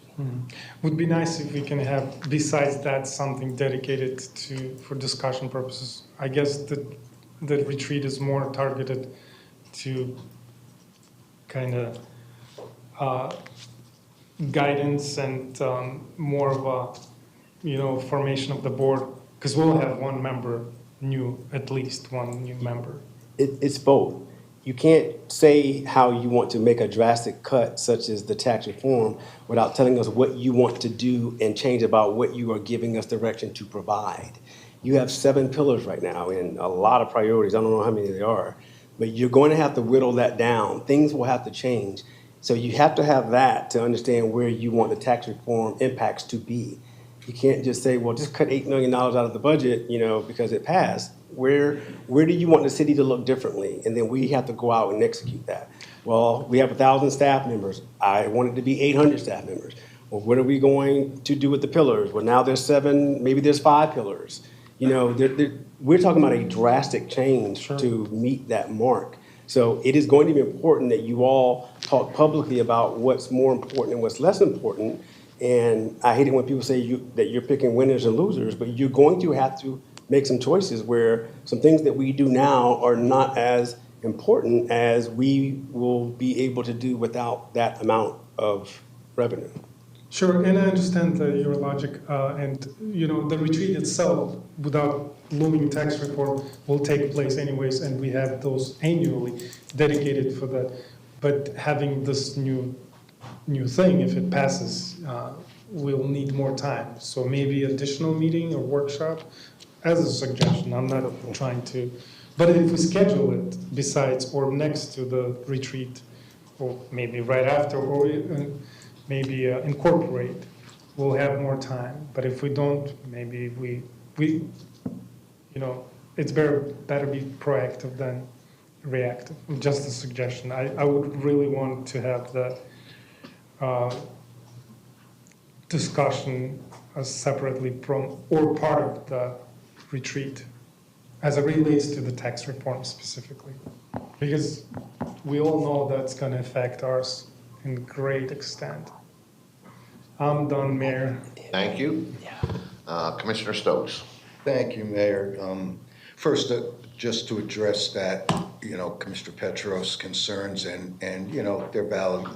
If and when this tax reform passes, we will be forced to imagine a whole new world. But we will have some time, because just the voters approving tax reform doesn't change tax reform.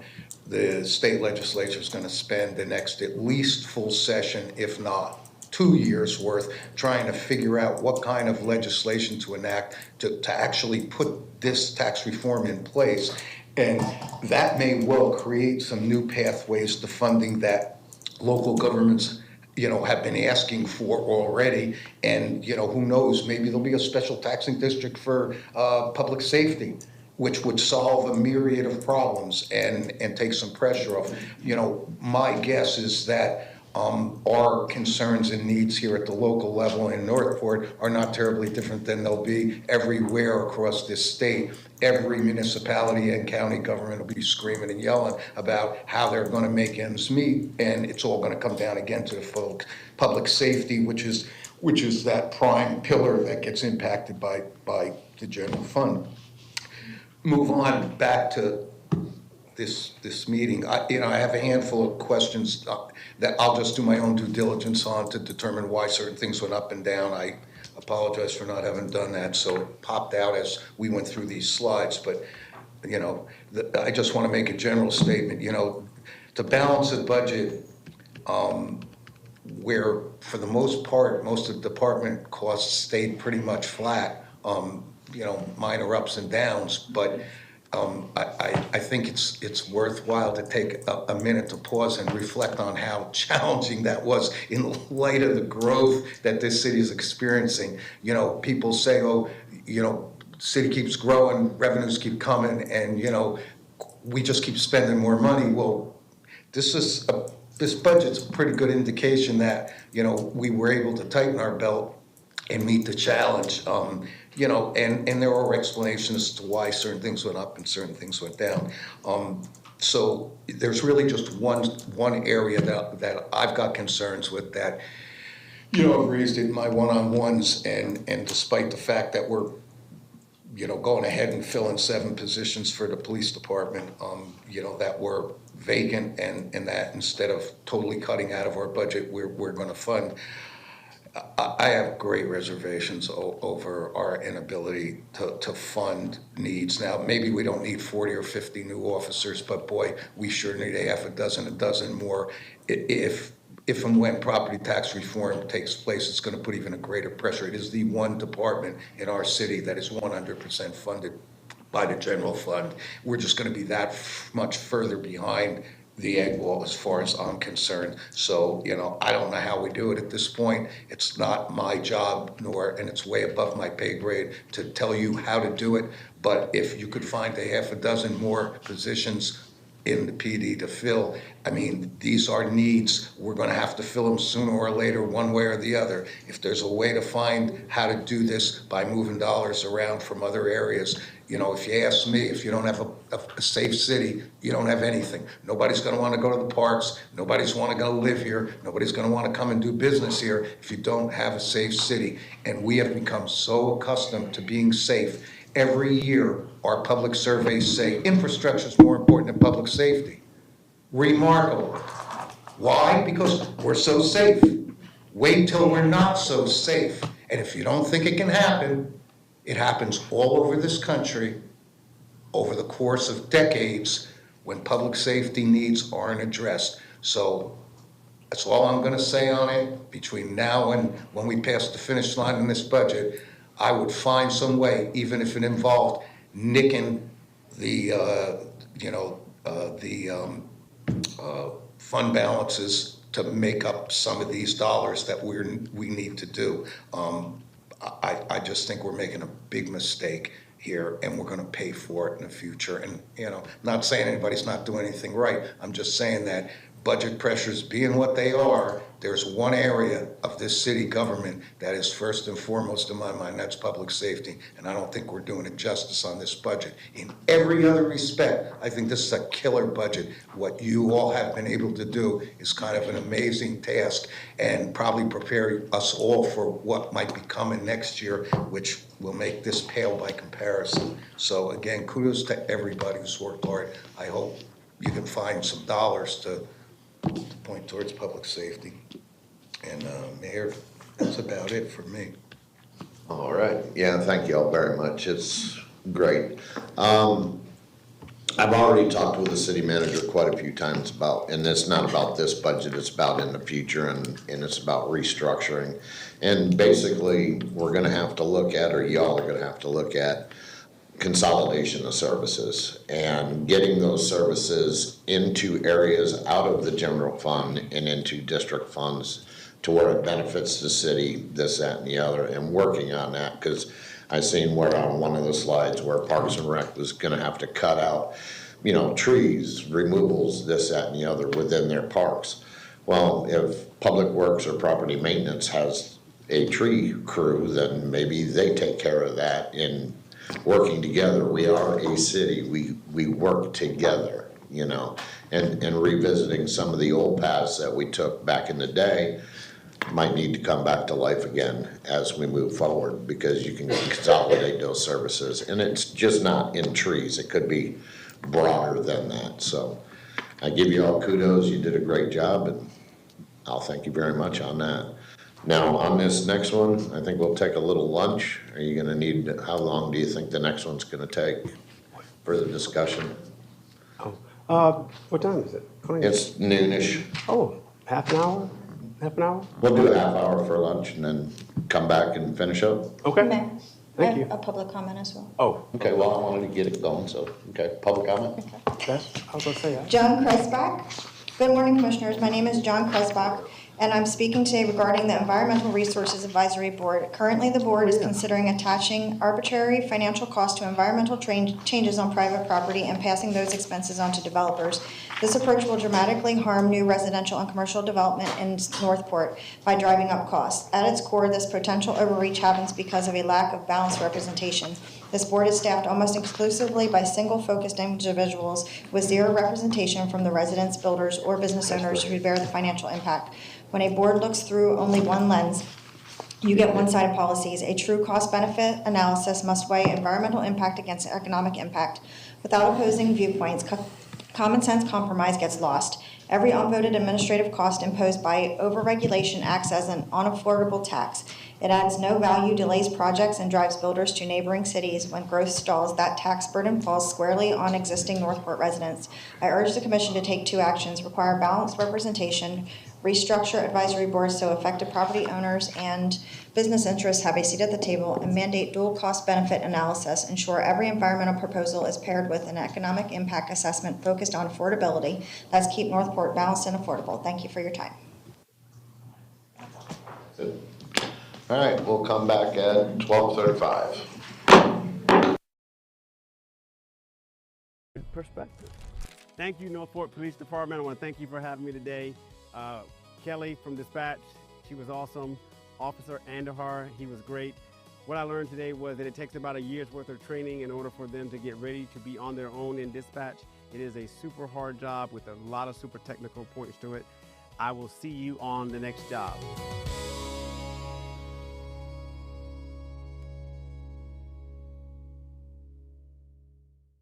Hi, Jerome Fletcher, City Manager, Northport, Florida. I'm here at the Southwest Water Treatment Plant. Today on the job, let's go.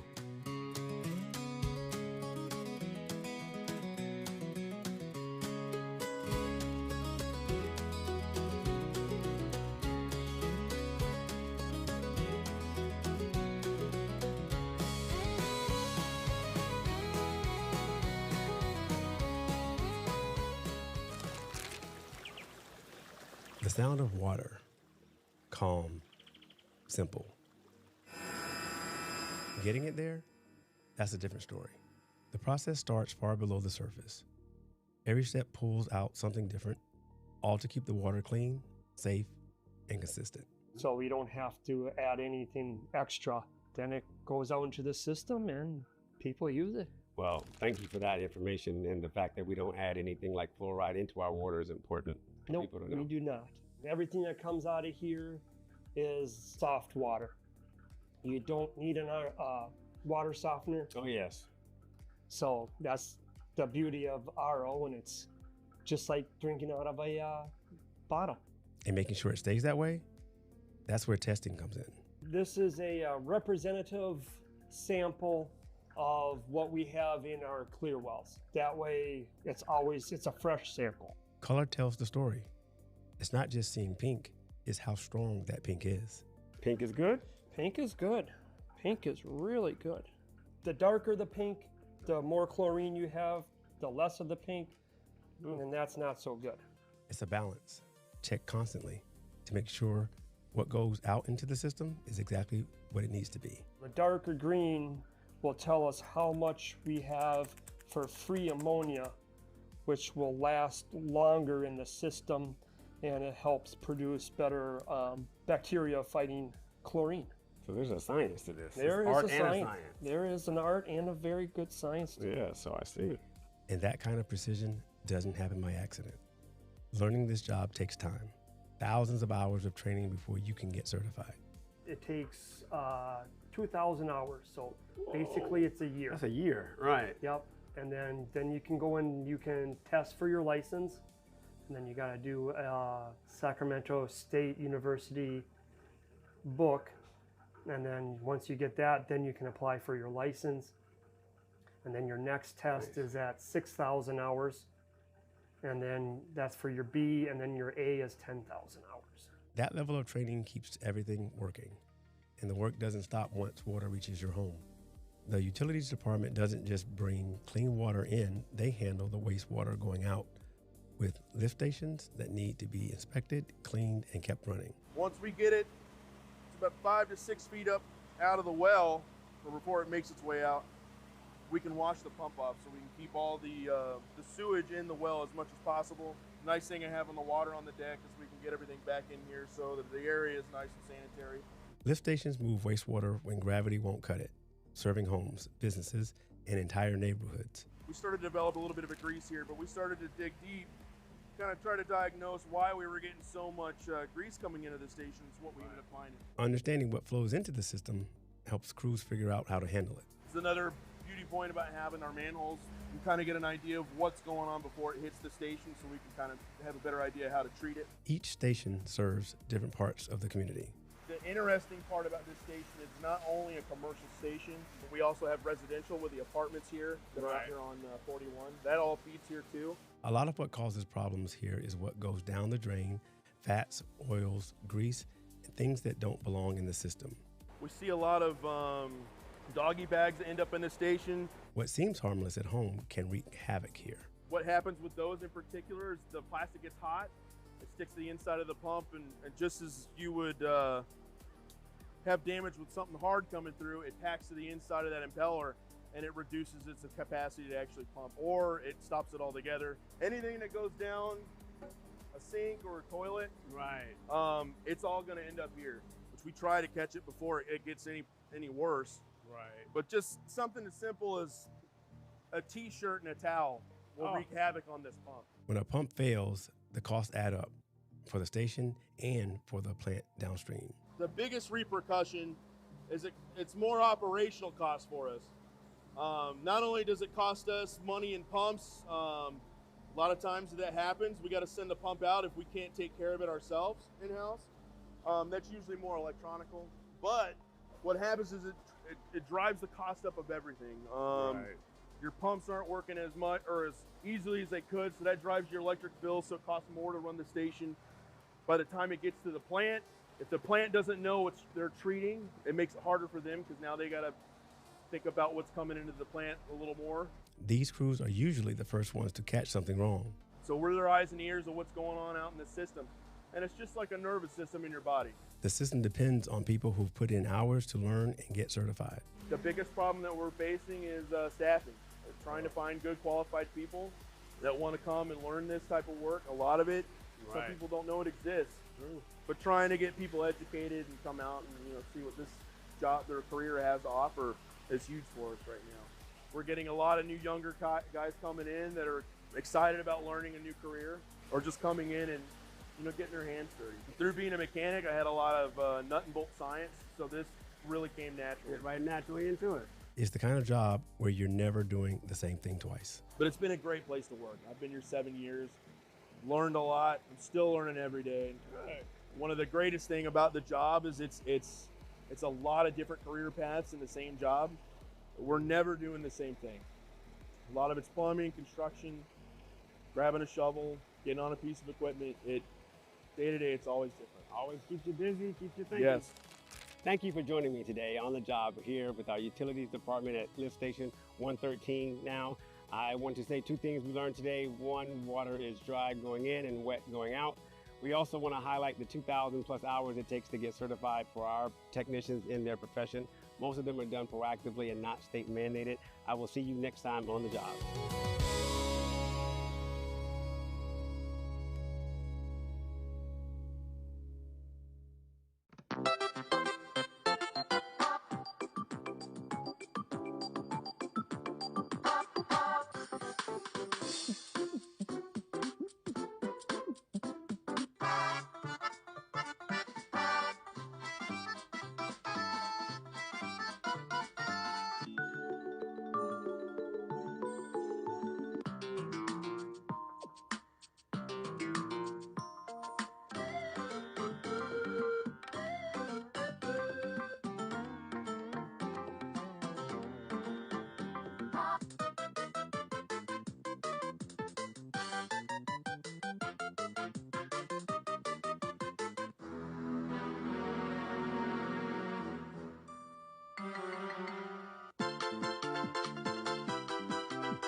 This is Mike.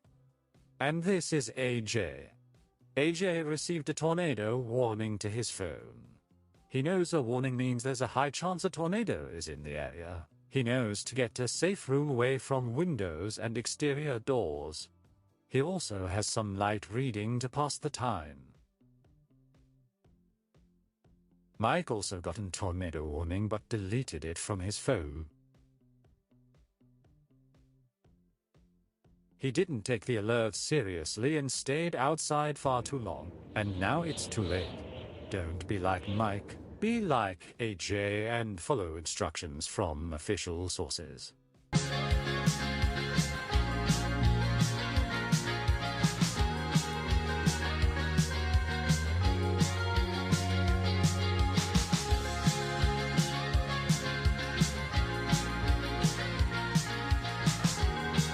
Hey Northport, my name is James Lorente with Northport Fire Rescue. We're going to be talking about the AED and how to use it. All right, so I'm gonna show you what to do if you find someone who's unresponsive. First thing we're gonna do is we're gonna tap on them. Hey, can you hear me? If they don't respond, I'm gonna look to see if they're breathing normally. If they're not breathing normally, I'm gonna say, hey, call 911 and go see if you can find an AED, and then I'm gonna start CPR.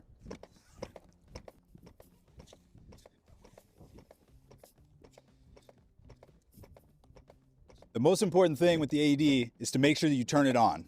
It's gonna give you instructions of what to do. The pads show you where they go. Once the pads are on, the AED will analyze the rhythm and let you know if there's a shock or not. Once it gives you a shock advised, you'll clear the patient, defibrillate, and then you can start CPR again.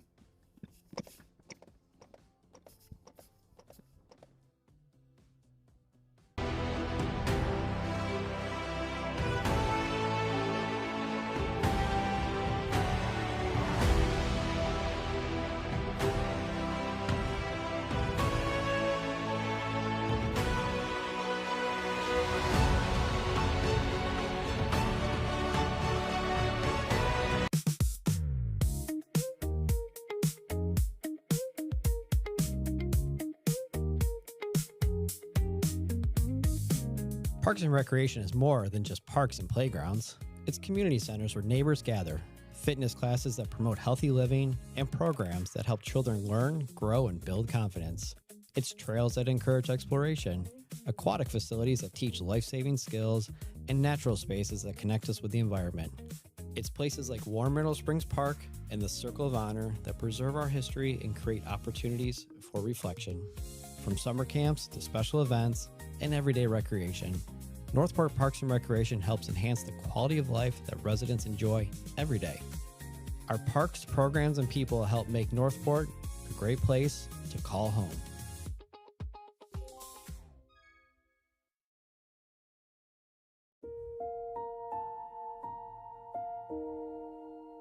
So today marks the completion of a project that reflects the dedication of many people who believe in creating a meaningful space to honor our veterans, active duty service members, and those who serve and will serve our country in the future. Military service shapes not only the individuals who serve, but also their families, their communities, and future generations. The values of duty, sacrifice, and commitment stay with you long after your service ends. This is why spaces like the Circle of Honor matter. They create a permanent place where stories can be shared, sacrifices can be remembered, and future generations can better understand the cost of the freedoms we enjoy every day. Veterans Park Advisory Board committee members worked closely with Parks and Recreation, contributing thoughtful input on planning and design. Through their dedication, it helped transform an idea into the space that we all stand in today. As we honor this milestone, I would like to recognize those dedicated Veterans Park Advisory Board committee members, past and present, whose unwavering commitment has been essential in bringing this project to life.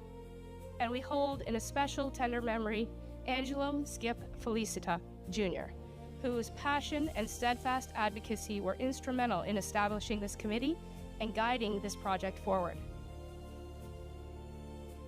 This was his vision, his dream, And I just want to thank Pete Emmerich, the Northport City Hall, and all of the committee members that have helped bring his vision to reality. This Circle of Honor is a pure indication of a city's commitment to the dedication, the care, and the remembering of our veterans. The Circle of Honor will serve as a place for reflection, gratitude for generations to come. Most importantly, it will stand as a tribute to military families whose service and sacrifice made our freedom possible.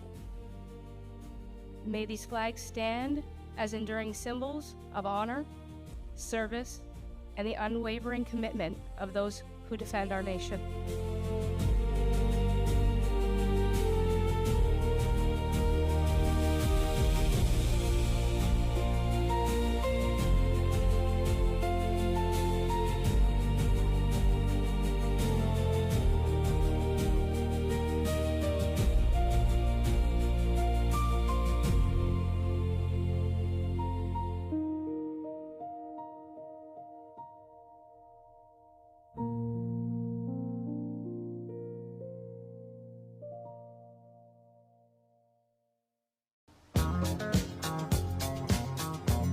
Hey Brandon, what are you listening to? Just listen to my CPR playlist. What's on that? Staying Alive. I'm Zach, and this is Travis from Northport Fire Rescue. And I'm Brandon, and this is Brett from the Northport Aquatic Center. Did you know a lot of the songs that you listen to on a daily basis follow the beats of CPR? 100 to 120 beats per minute. CPR saves lives.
This is Mike.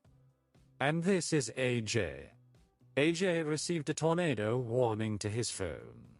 He knows a warning means there's a high chance a tornado is in the area. He knows to get a safe room away from windows and exterior doors.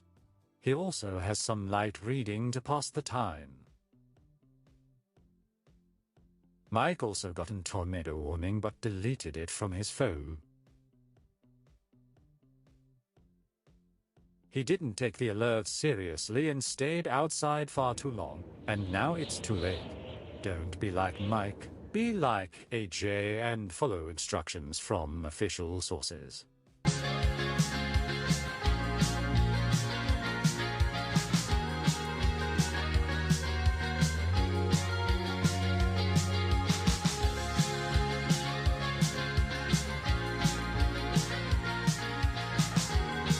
Hey Northport, my name is James Lorente with Northport Fire Rescue. We're going to be talking about the AED and how to use it. All right, so I'm gonna show you what to do if you find someone who's unresponsive. First thing we're gonna do is we're gonna tap on them. Hey, can you hear me? If they don't respond, I'm gonna look to see if they're breathing normally. If they're not breathing normally, I'm gonna say, hey, call 911 and go see if you can find an AED, and then I'm gonna start CPR.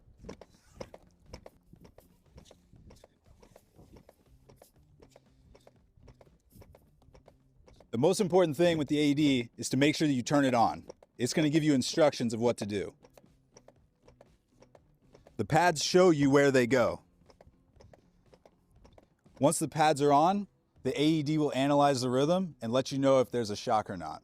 Once it gives you a shock advised, you'll clear the patient, defibrillate, and then you can start CPR again.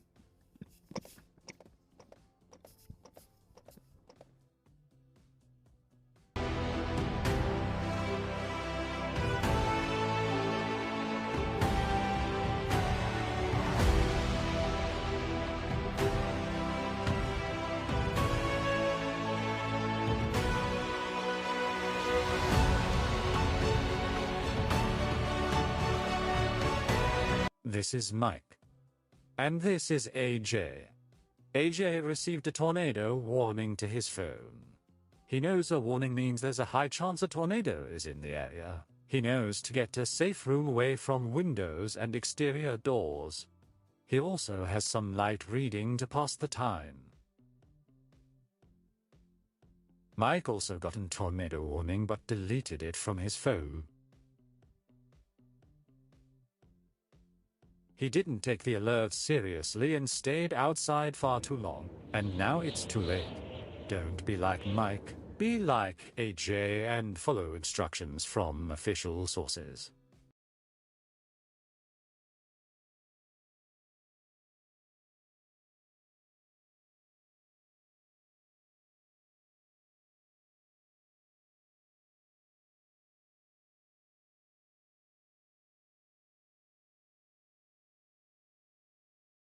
This is Mike. And this is AJ. AJ received a tornado warning to his phone. He knows a warning means there's a high chance a tornado is in the area. He knows to get to a safe room away from windows and exterior doors. He also has some light reading to pass the time. Mike also got a tornado warning but deleted it from his phone. He didn't take the alert seriously and stayed outside far too long, and now it's too late. Don't be like Mike, be like AJ and follow instructions from official sources.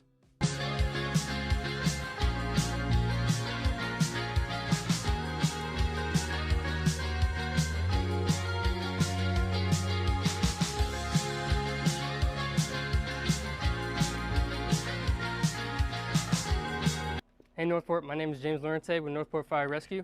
We're going to be talking about the AED and how to use it. All right, so I'm gonna show you what to do if you find someone who's unresponsive. First thing we're gonna do is we're gonna tap on them. Hey, can you hear me? If they don't respond, I'm gonna look to see if they're breathing normally. If they're not breathing normally, I'm gonna say, hey, call 911 and go see if you can find an AED, and then I'm gonna start CPR.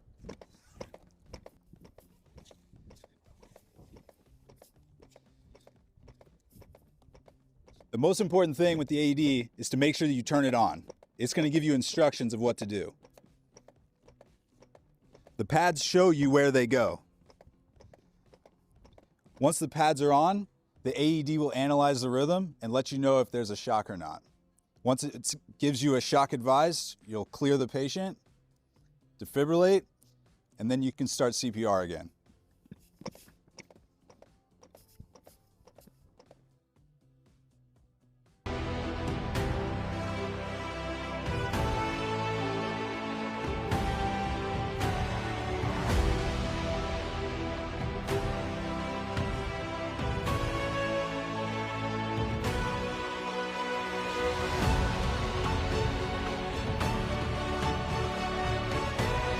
Northport has over 1,800 miles of swales, canals, and retention ditches, all working together to move stormwater safely through our city.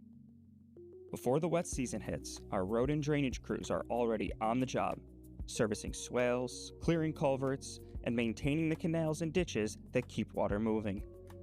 Water control structures regulate where stormwater travels, protecting neighborhoods and helping to retain and replenish the water that eventually becomes our drinking supply. It's a big job, and it never stops.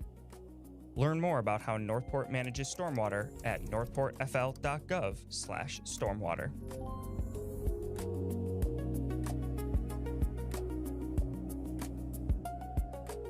In Northport, families are finding more and more places built just for them. We opened this past June. We are an indoor play center for children ages 0 to 7.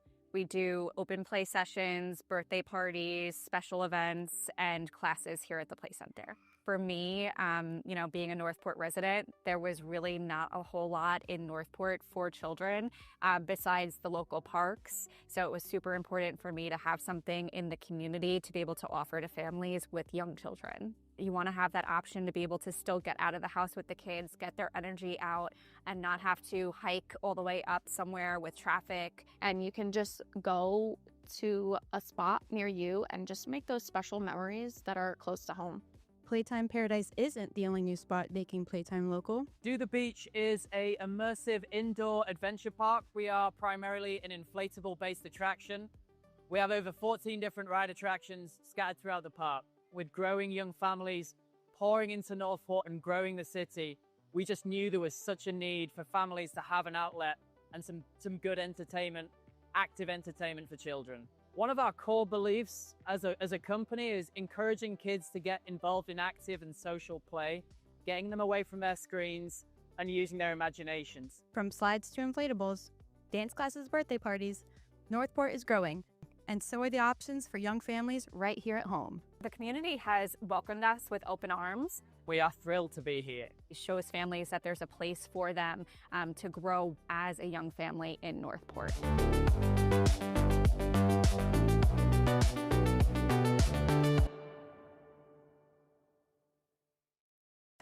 There's a place in Northport that invites you to slow down, to see, hear, and feel the world around you. Inside the Garden of Five Senses is Boundless Adventures, a playground where every child can play, no matter their abilities. Just beyond the playground, the Story Stroll turns a simple walk into an interactive adventure.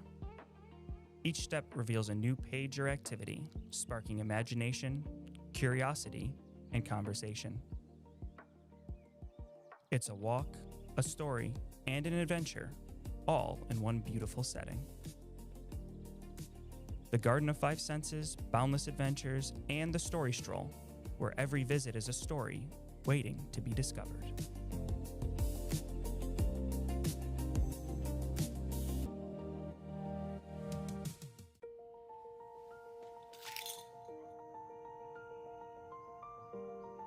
People call Northport a lot of things.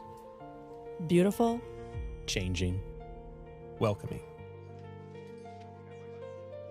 some have been here for years. Some just found it. Some envision new opportunity. It becomes yours over time. Not everyone sees it the same way. They don't have to. Because at the end of the day, It's not about what's said. It's about what it is And what it will be. People call Northport a lot of things. We just call it home.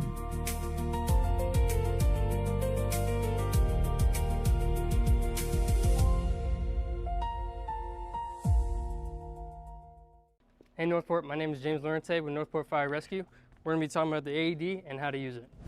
All right, so I'm gonna show you what to do if you find someone who's unresponsive. First thing we're gonna do is we're gonna tap on them. Hey, can you hear me? If they don't respond, I'm gonna look to see if they're breathing normally. If they're not breathing normally, I'm gonna say, hey, call 911 and go see if you can find an AED, and then I'm gonna start CPR.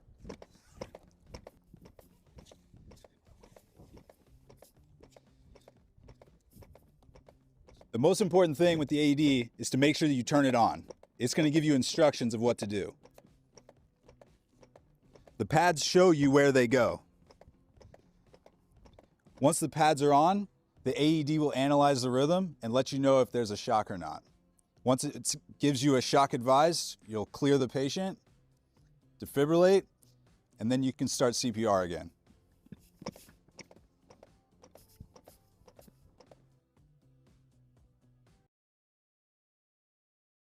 This is Mike. And this is AJ. AJ received a tornado warning to his phone. He knows a warning means there's a high chance a tornado is in the area. He knows to get to a safe room away from windows and exterior doors. He also has some light reading to pass the time. Mike also got a tornado warning but deleted it from his phone. He didn't take the alert seriously and stayed outside far too long, and now it's too late. Don't be like Mike, be like AJ and follow instructions from official sources.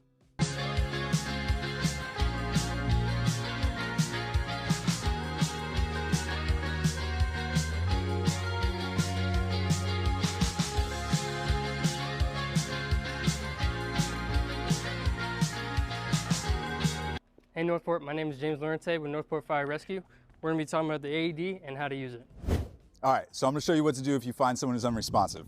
First thing we're going to do is we're going to tap on them. Hey, can you hear me? If they don't respond, I'm going to look to see if they're breathing normally. If they're not breathing normally, I'm going to say, hey, call 911 and go see if you can find an AED, and then I'm going to start CPR.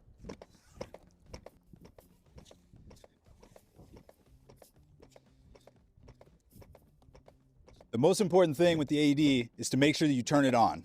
It's going to give you instructions of what to do. The pads show you where they go. Once the pads are on, the AED will analyze the rhythm and let you know if there's a shock or not. Once it gives you a shock advised, you'll clear the patient, defibrillate, and then you can start CPR again.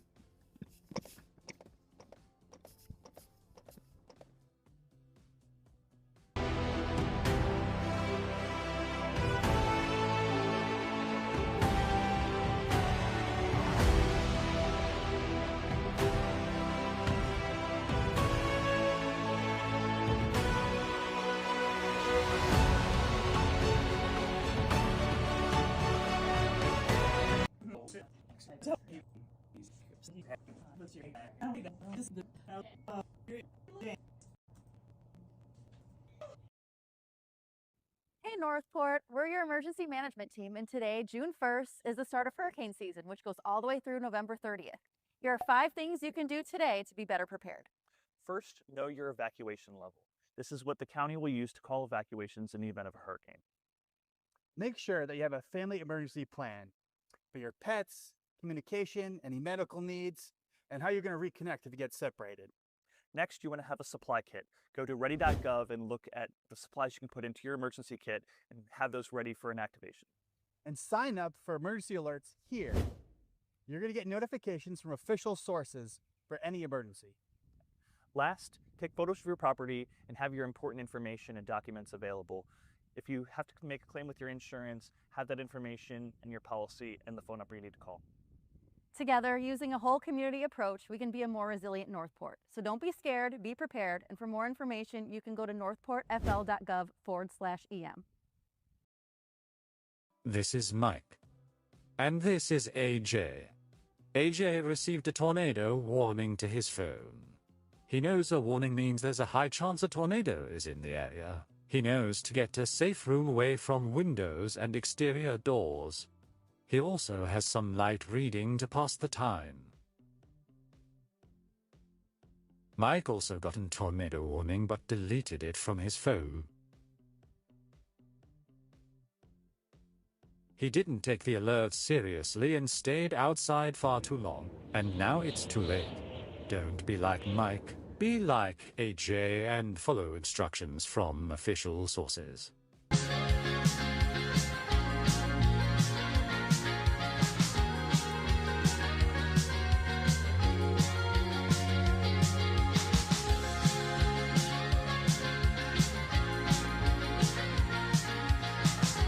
Got it. Hey Northport, my name is James Lorente with Northport. City Manager, item 26-0967 is yours, sir. Thank you, sir. This is discussion and possible direction regarding the fiscal year 27 electric utility tax fee reduction. We do have a short PowerPoint that we want to go through with you. Is it? It is. There it is. Yay. Thank you. Okay. So the background here states that Florida Statute Section 166.231 does give the city the authority to levy a tax on the purchase of electricity within the city at a rate not to exceed 10%, which our rate has sort of gone up over the course of time. February 4th in 91, it was 2% as established. 98, 2% was reaffirmed. October of 21, it was raised up to 6%. October of 23, 6% went to 10%. In January of this year, the commission discussed reducing that rate to offset Florida Power and Light rate increases. And the goal there was to say that if their rates went up, we want it to be revenue neutral. So on March 3rd, oh, I'm sorry. Sorry. On March 13th of this year, we talked about 2 reduction options. for the revenue neutral rate of 6%. And June, in our last time we spoke to you at our budget meeting, we talked about the fiscal year 27 recommended budget proposal for the revenue option of reducing our general fund revenue by $501,155. So that was the impact that we had to navigate through as we continue to reach our target goals. The revenue neutral approach, as we look at it, this shows you what it is for this year. It's actually going from 10% to a 9.4%. And if you look at how we projected over the future, you see a gradual decrease, which we believe was the intention of this board, to say that that revenue rate was at 10%, which was the maximum, and we wanted to continue to see it go down because we had raised it in order to actually balance our budget the last few years, as the past previously stated. So as you can see, for the fiscal year of 27, the revenue loss will be $501,000. In fiscal year 28, $751,000. In fiscal year 29, $895,000. So when you do look at how we plan to balance our budget based on whatever challenges we have ahead, this is a revenue that we found to use, that we are moving in the opposite direction. As long as we understand that that's what we're doing and we're okay with the rationale, we will continue in that particular direction.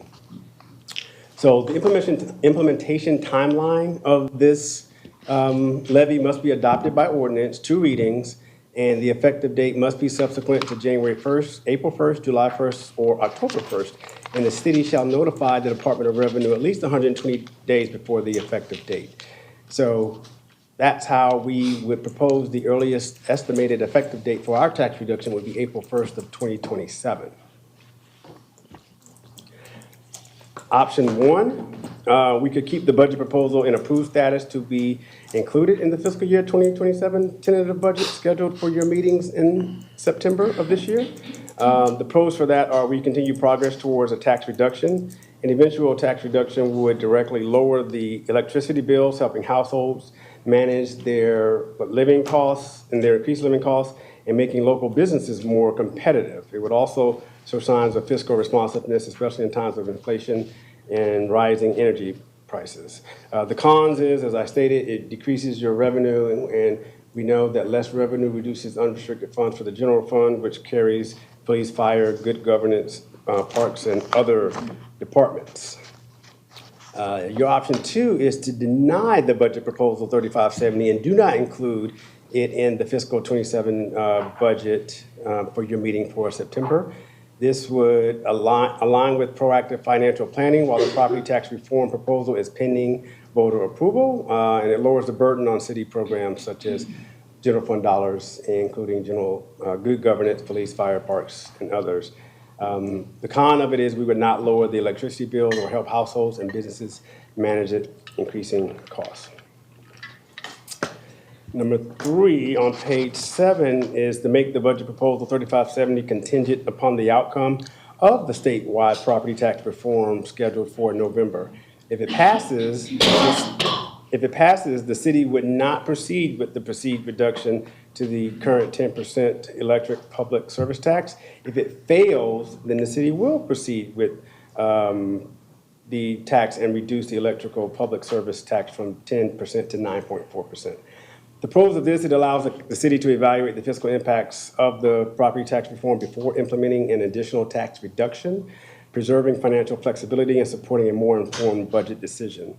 The con is it delays potential tax relief for residents and businesses and postpones any reduction in electricity costs and creates temporary uncertainty until the statewide referendum results are known.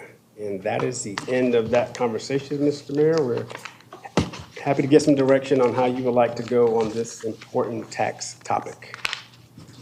Well, I don't see anybody in the queue right now, but I would like to put out a consensus real quick that ask the commissioners if we would move forward with option 1 as planned before and what we've discussed earlier. Got 2 in the queue now. Right. Do we want to discuss it or do we want to move on with a consensus for option 1? Personally, I'd like to hear what everybody has to say. Okay, and Commissioner Petro, you're in the queue. Thank you, Mayor. Question on slide 3, revenue neutral approach. And if we look at 2027, are you taking into account the anticipated growth and more revenue coming in? And if yes,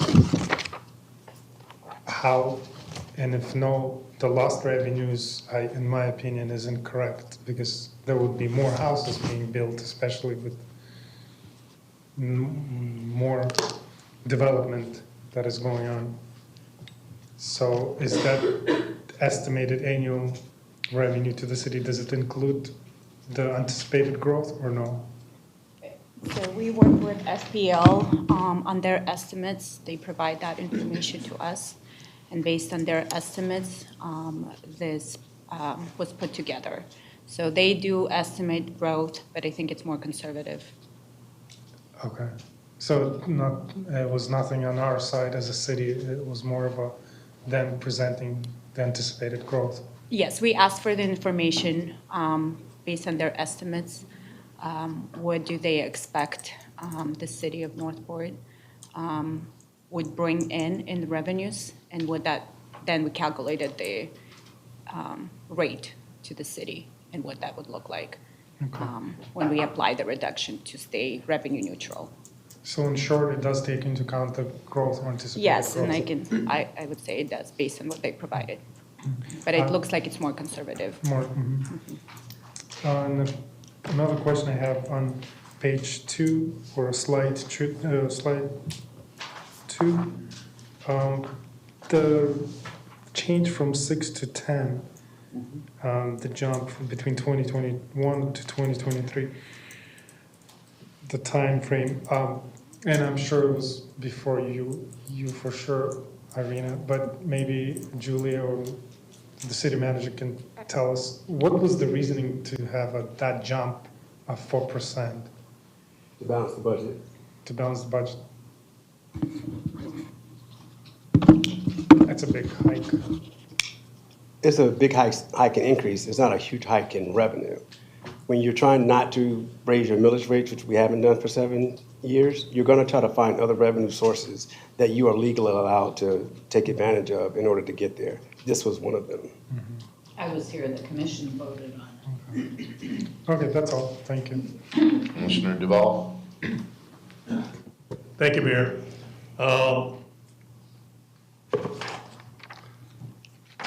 I looked up, and I've got a sheet here from the U.S. Energy Administration. And they say that the average Florida household consumes 1,200 kilowatt hours a month. And it just so happens that my last bill was 1,206 kilowatt hours. It's just serendipity. Based on what we charge right now, I paid the city $24.53. Now that includes $9.75 for the franchise fee and $14.78 for the 10% tax. The total came to $24.53. Multiply that by 12, that comes to $294.36. That our citizens are seeing that it's a tax. And a lot of people don't even notice things. Now, I also looked at some figures, and I have a sheet here from the 2025 budget. And the 2025 budget says that the utility service tax revenues, that 10%, was $3,905,713 actual in 2023. This year's proposed budget says that 2023 actual was $4,193, or $193,302. That doesn't match. Also, the proposed, this is from our proposed general fund revenue budget proposal for this year,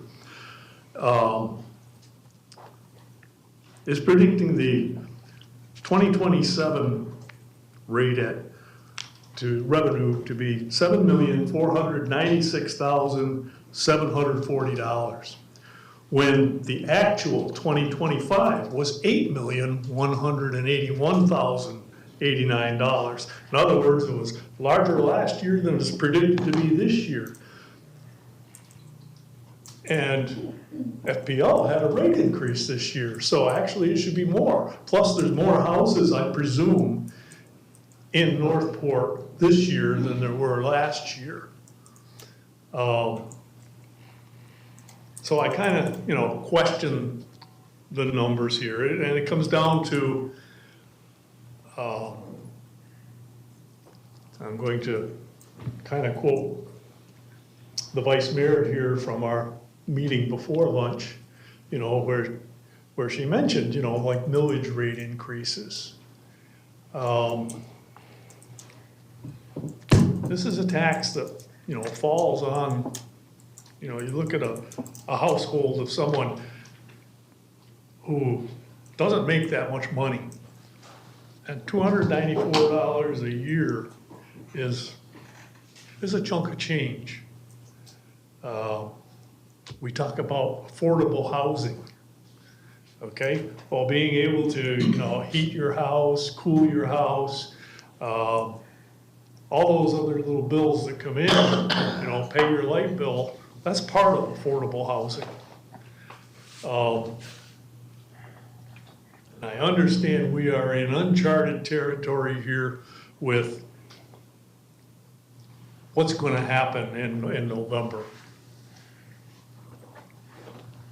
But I'd still like to look at this rate, and I just see 5.9% franchise fee, 10% tax on something that the city does not produce. I'd like to see it go back down to at least, in the future, do it gradual, 9%, 8%, 7, 6, over a period of 4 years to get it down to what people pay for tax on it, an average sale of something when they buy it in a store. That's my opinion. Thanks. Mr. Mayor. Commissioner Stokes. Oh, go ahead, sir. The taxes that the commissioner is referring to, are those all the taxes that we control in the 10% that this we're talking here? Like, it's all included in those taxes, right? The 5.9% is the franchise fee. That is the city that we receive Mhm. in the public utility tax. Is ours as well. And were these questions that you raised to us in your one-on-one last week that we talked to you about to answer your questions so we could have a good answer for you today? These are numbers I'm coming up with, that just, I personally would rather see it go to 9%. Okay. To responsible rather than 944, based on the fact that, we made more last year than you're predicting for this year, and we're gonna have more houses, and the rate did go up, so you're gonna get more on that. Yeah, and I understand you didn't leave with a question for us. We would love to have given you a more intelligent answer today based on your numbers that you mentioned, had we known about it before today. So, thank you, sir. I just don't know what you're Right. looking at. It I- might be just that I it's know. unaudited, maybe it's preliminary numbers. I just don't know what you're Yeah, looking I can give, Oh, I can give you these. These are right out of our budget books. That's okay. Yeah, thank you. Thank you, Mr. Mayor. Is that it, sir? Yes, sir. All right, Commissioner Stokes. Yeah, I mean, there is no doubt that, saving anybody a couple of $100 a year matters to some people. It's certainly, real for people. But, I mean, city manager made a point, which is,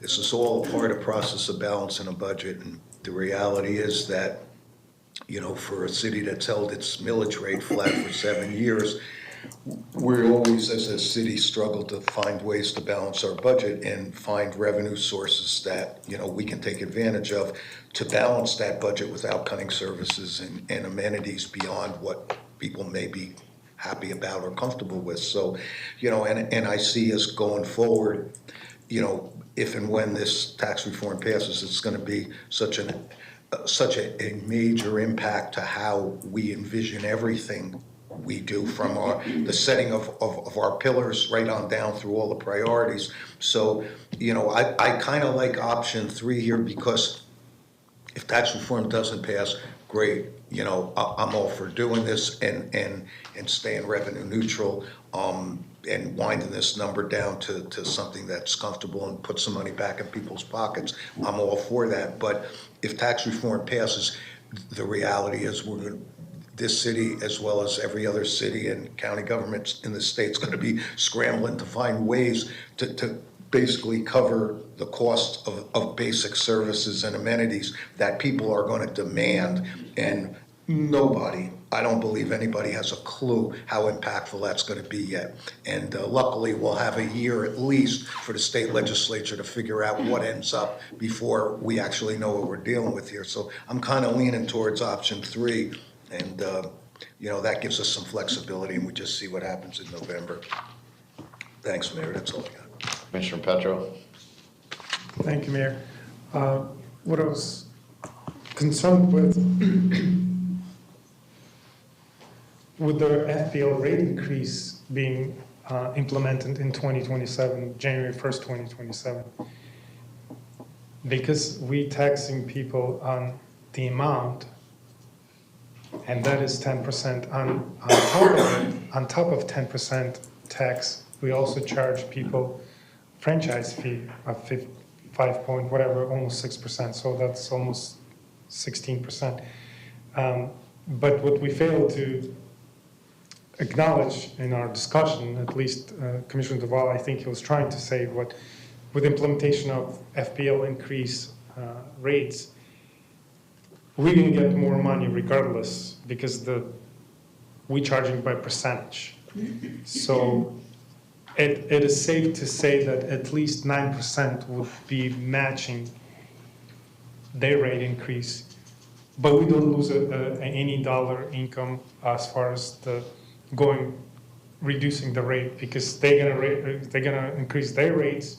That means automatically the revenue for the city is going to be increased. So what Commissioner Duval was trying to say, let's do it 9 at least, because we're still going to be getting the same amount of money. I don't know the exact math. I forgot my cheat sheet where I did it before when we had the discussion. So I would be very comfortable doing 9% as well, because we, as a city, we're not losing, because we're going to recoup that money via FPL raising their rates. Not to mention that we're charging franchise fee as well. And that brings me to the next question.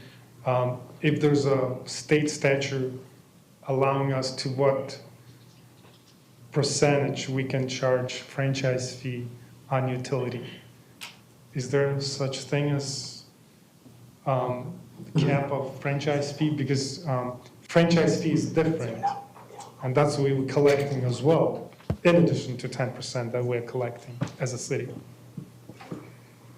Is there a statute which limits the amount that you can collect on the franchise fee? Is that your question? Yes. None that I'm aware of. No. Okay. It's just a cap on the tax that you can charge. Okay. So again, to recoup, because or rephrase my statement, because the rates are gonna go up, and they did go up a little bit, but they're gonna go up even further in 2027. We're gonna get automatic rate, not rate, but we're gonna get automatic raise in our revenue. So to offset that, I think it's conservatively, speaking at least 9%. I think it was even more than 9%, going maybe 8 but I'm comfortable doing what Commissioner Duval's proposing and to do 9%, not 9.4. Thank you, Mayor. Vice Mayor. Thank you, Mayor. Now I'm confused because I remember really clearly when we discussed this back in 2023, that going up to 10% was the maximum allowed by state statute. Can we get some clarity on that? That is Yeah. Yes, for public utility tax, that is correct. Okay. It's up to 10%. Right. But I the was franchise confused fee, by city. A different fee. yeah, Okay. that's a different. They're talking about a different fee. which You were talking about the franchise fee? Yes. He was talking Okay. about franchise. Okay. Yes. He was Good. talking about Then- utilities. then I've I got- was speaking about, okay, both things. The franchise fee is, I have the floor, sir. okay. Thank you. Mayor, I did have the floor. Yes, you do.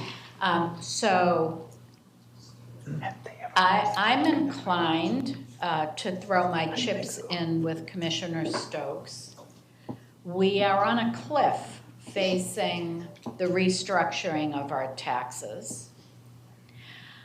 I fully understand that in the court of public opinion, cost-cutting wins us more kudos than increasing fees or costs or taxes. I get it, but we're running a city, a $350 million budget with just shy of 1,000 employees. And we owe the residents and the businesses located in this city to continue to deliver a high level of service. And there needs to be a balance between cost cutting and revenue.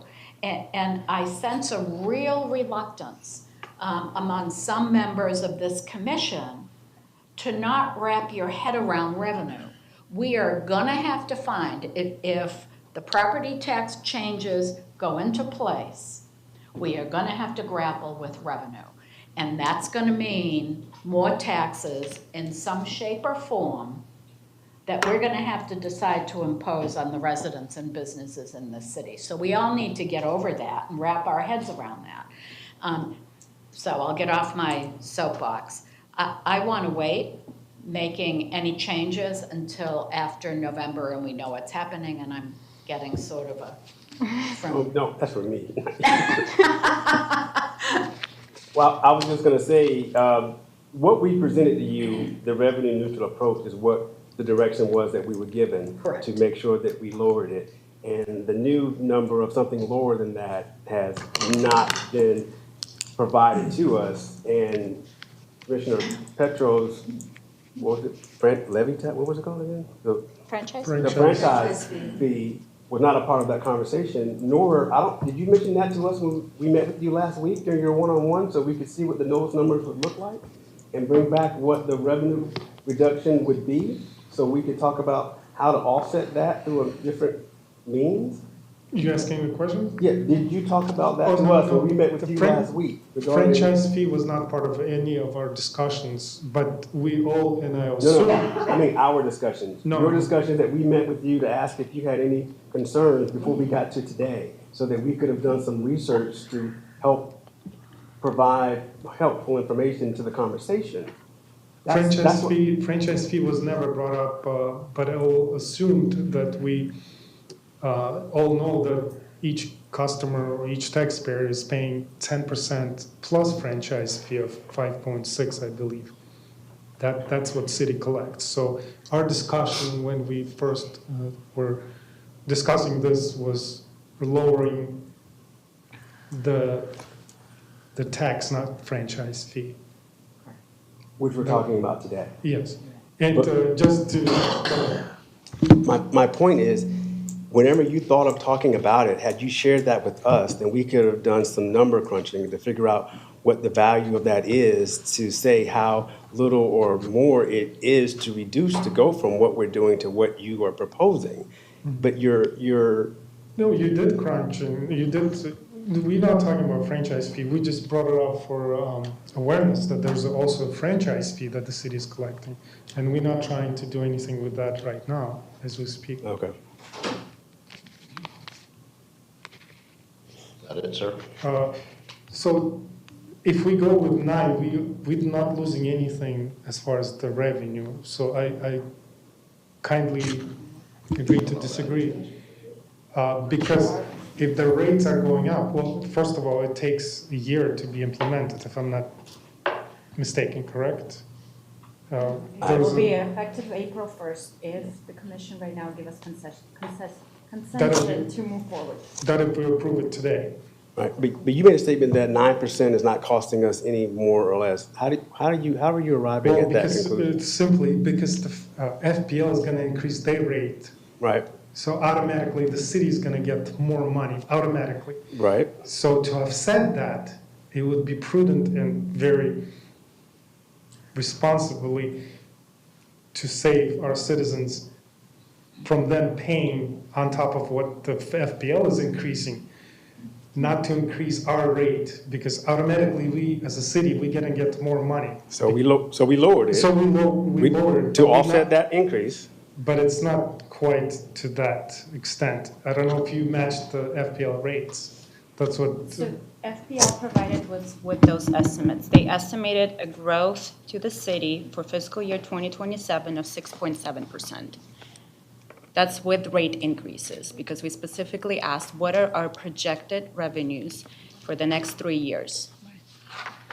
And they gave us the information that 9.4% would be our new rate to stay at revenue neutral per the slide. Are you saying that their numbers are not correct? Well, did you take into account another rate increase? They're going to do it in 2027? They provided the increases. They know what their increases are going to look like. So they do projections. We receive their revenue information that we as the city are driving from Northport customers that they are receiving in revenues. And then we estimated what that would look like at 10%. And then what would that look like to do revenue neutral? Which is what we were told to do. I guess we have to come to a consensus of what we want to do. So I'm open for any discussions, but I'm not willing to do nothing as far as not today, because if we miss today, then we're going to have to wait who knows how long. That it? Yes. All right, nobody else is in the queue. This is my take on this. I wanted to go with option 1 because that's where the numbers have already been concised and put together, and all of the pertinent information is in option 1. I don't agree with option 3 because I don't want to be like dangling the carrot on or even intimidating people on their votes for the November referendum. It's like, well, if you vote yes, we're not going to save you any money. We talked up here in great length on reducing it and saving money for the citizens. By going with option 1, I believe Commissioner Duvall said it's like $200 and something. At least that's a savings this year. Next year's budget, y'all are going to have to go through this whole process again, because if you bring it, let's say with Commissioner Petro or Commissioner Duvall's suggestion on bringing it down to 9, you may be bringing it back to 10 next year because you don't know what the numbers are going to be regardless moving forward. So it's a start. You bring it down to the 9.4, you give the citizens a savings, and whatever the elections and the votes are this fall, you're going to realize that. But at least the savings are there. They're in place. We have moved forward. And like I said, I'm not in favor of option 3. I'm in favor of option 1. Let's move forward. Let's do what we said we were going to do. We talked about it. And now we're trying to change it right at the final stages of this. And it's great to have the discussions, but the discussions are really going to come next year after the election. So this is what we said we wanted to do this year. This is what the numbers came out to. So mine is I'm with option 1. So that's all I got. So if anybody wants to whip up some consensuses, we can go with that. Well, you've kind of. I did put out a consent, I did put out a consensus, let's try with this. Let's see what we got a consensus for option one. Commissioner DeVal. That's in light of the option, the possibility that I might get nothing, then I would go with option one. Getting something is better than nothing. Commissioner Stokes. Yeah, we can always deal with next year. Okay, I'm good with one too. I like to see people save a couple $100, even if it's for 1 year. I think it's, it shows a sign that we're trying to help, so I'm okay with it. $12 a year. I'm a yes. Vice Mayor? You convinced me, Mayor. I'm a yes. And Commissioner Petro? I'm a yes. All right, we have a consensus, a unanimous consensus on option one. Do we have any public comment, City Clerk? All right, now, City Manager, I have one last question before I move on to adjourning this. Yes, sir. I do believe this whole commission noticed a very large sea of purple throughout the gallery this morning. Totally Now, coincidence. Were you all trying to put us in a hypnotic state, or, was everybody just praying that we would get through this today with no problems? Because, even the wife, she's in purple, but she's always in purple, but, she feels within the land of purple now, so she's happy, so. Sir, this is your final budget meeting of this style for the 8 years that you have been up there. We appreciate you, we will miss you, and we hope that you've enjoyed these budget conversations as much as we have. But I didn't get the memo, I don't have purple on. You were supposed to wear it all the time anyway. I thought everybody was just agreeing with Frankie most of the time and wishful thinking. It works for him. Purple, it's good. But no, I thank you for that. I think I teared up a little bit, but thank you. You're welcome, sir. Mayor, before you wrap it up, when we dealt with agenda item 26-0966, there was when we wrapped that up, we jumped right to lunch and didn't talk about would anybody be interested in making any kind of consensus. I don't know if that would be appropriate at this time since we moved on from that item, but, is that something we can still entertain since we're still in this meeting? Did we need any? Well, I was gonna make one. Okay, can we go back to revisit that item right now at this point? Yeah. Okay, we're gonna revisit item 26-0966. I would just like to hear what each of my fellow commissioners have to say on this. I would make a consensus that we direct city manager to find the funds without raising any fees anywhere, anyhow, anyway, but by reallocation of dollars, finding another 6 positions for the police department. Okay. Do we know what the cost of that is, Mr. Stokes? Cost? The stock, are you pulling that from where we removed it? I'm not looking at it right now. No, I'm not talking about the 7 that, No, 6. I'm talking another half a dozen positions. Which ones? I think he's adding to your Right. numbers, so instead of adding 7, you're gonna now add 13. I believe it's probably less than, it's between $2 and $3 million if I had to estimate a number, based on what the 7 cost. So it's probably $1 million if we cut half of it. It looks like we got 13 on our schedule from CPSM for almost $2 million. So if he's asking Yeah, for so it's 6, not so even 2 to 3. it's about $1 million. About $1 million, a little over $1 million. Even if it came from fund balance, I don't care. I just think we're making a big mistake, not putting a little money, more money into this department. We didn't do anything last year. We didn't do anything in this year's budget. And with tax reform, we're gonna be facing even a bigger challenge going forward, and the population continues to grow. And as I say, we are a safe city now until we're not. And once we're not, then everybody will wanna know how the hell we got here. So that's why I'm curious to hear exactly what my fellow commissioners have to say on this matter. See if there's a consensus or not. You got my vote. Did you have anything to add to that, City Manager?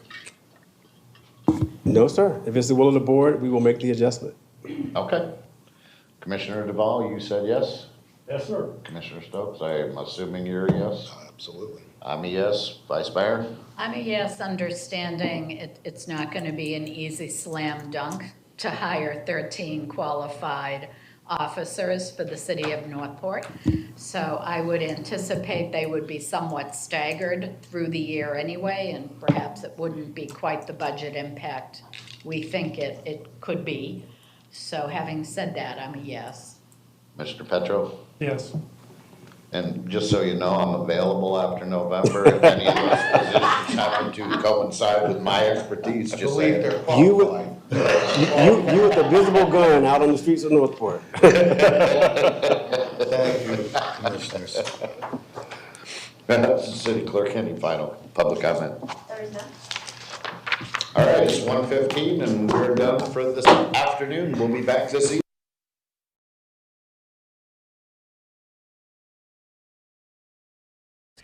We're going to be talking about the AED and how to use it. All right, so I'm gonna show you what to do if you find someone who's unresponsive. First thing we're gonna do is we're gonna tap on them. Hey, can you hear me? If they don't respond, I'm gonna look to see if they're breathing normally. If they're not breathing normally, I'm gonna say, hey, call 911 and go see if you can find an AED, and then I'm gonna start CPR.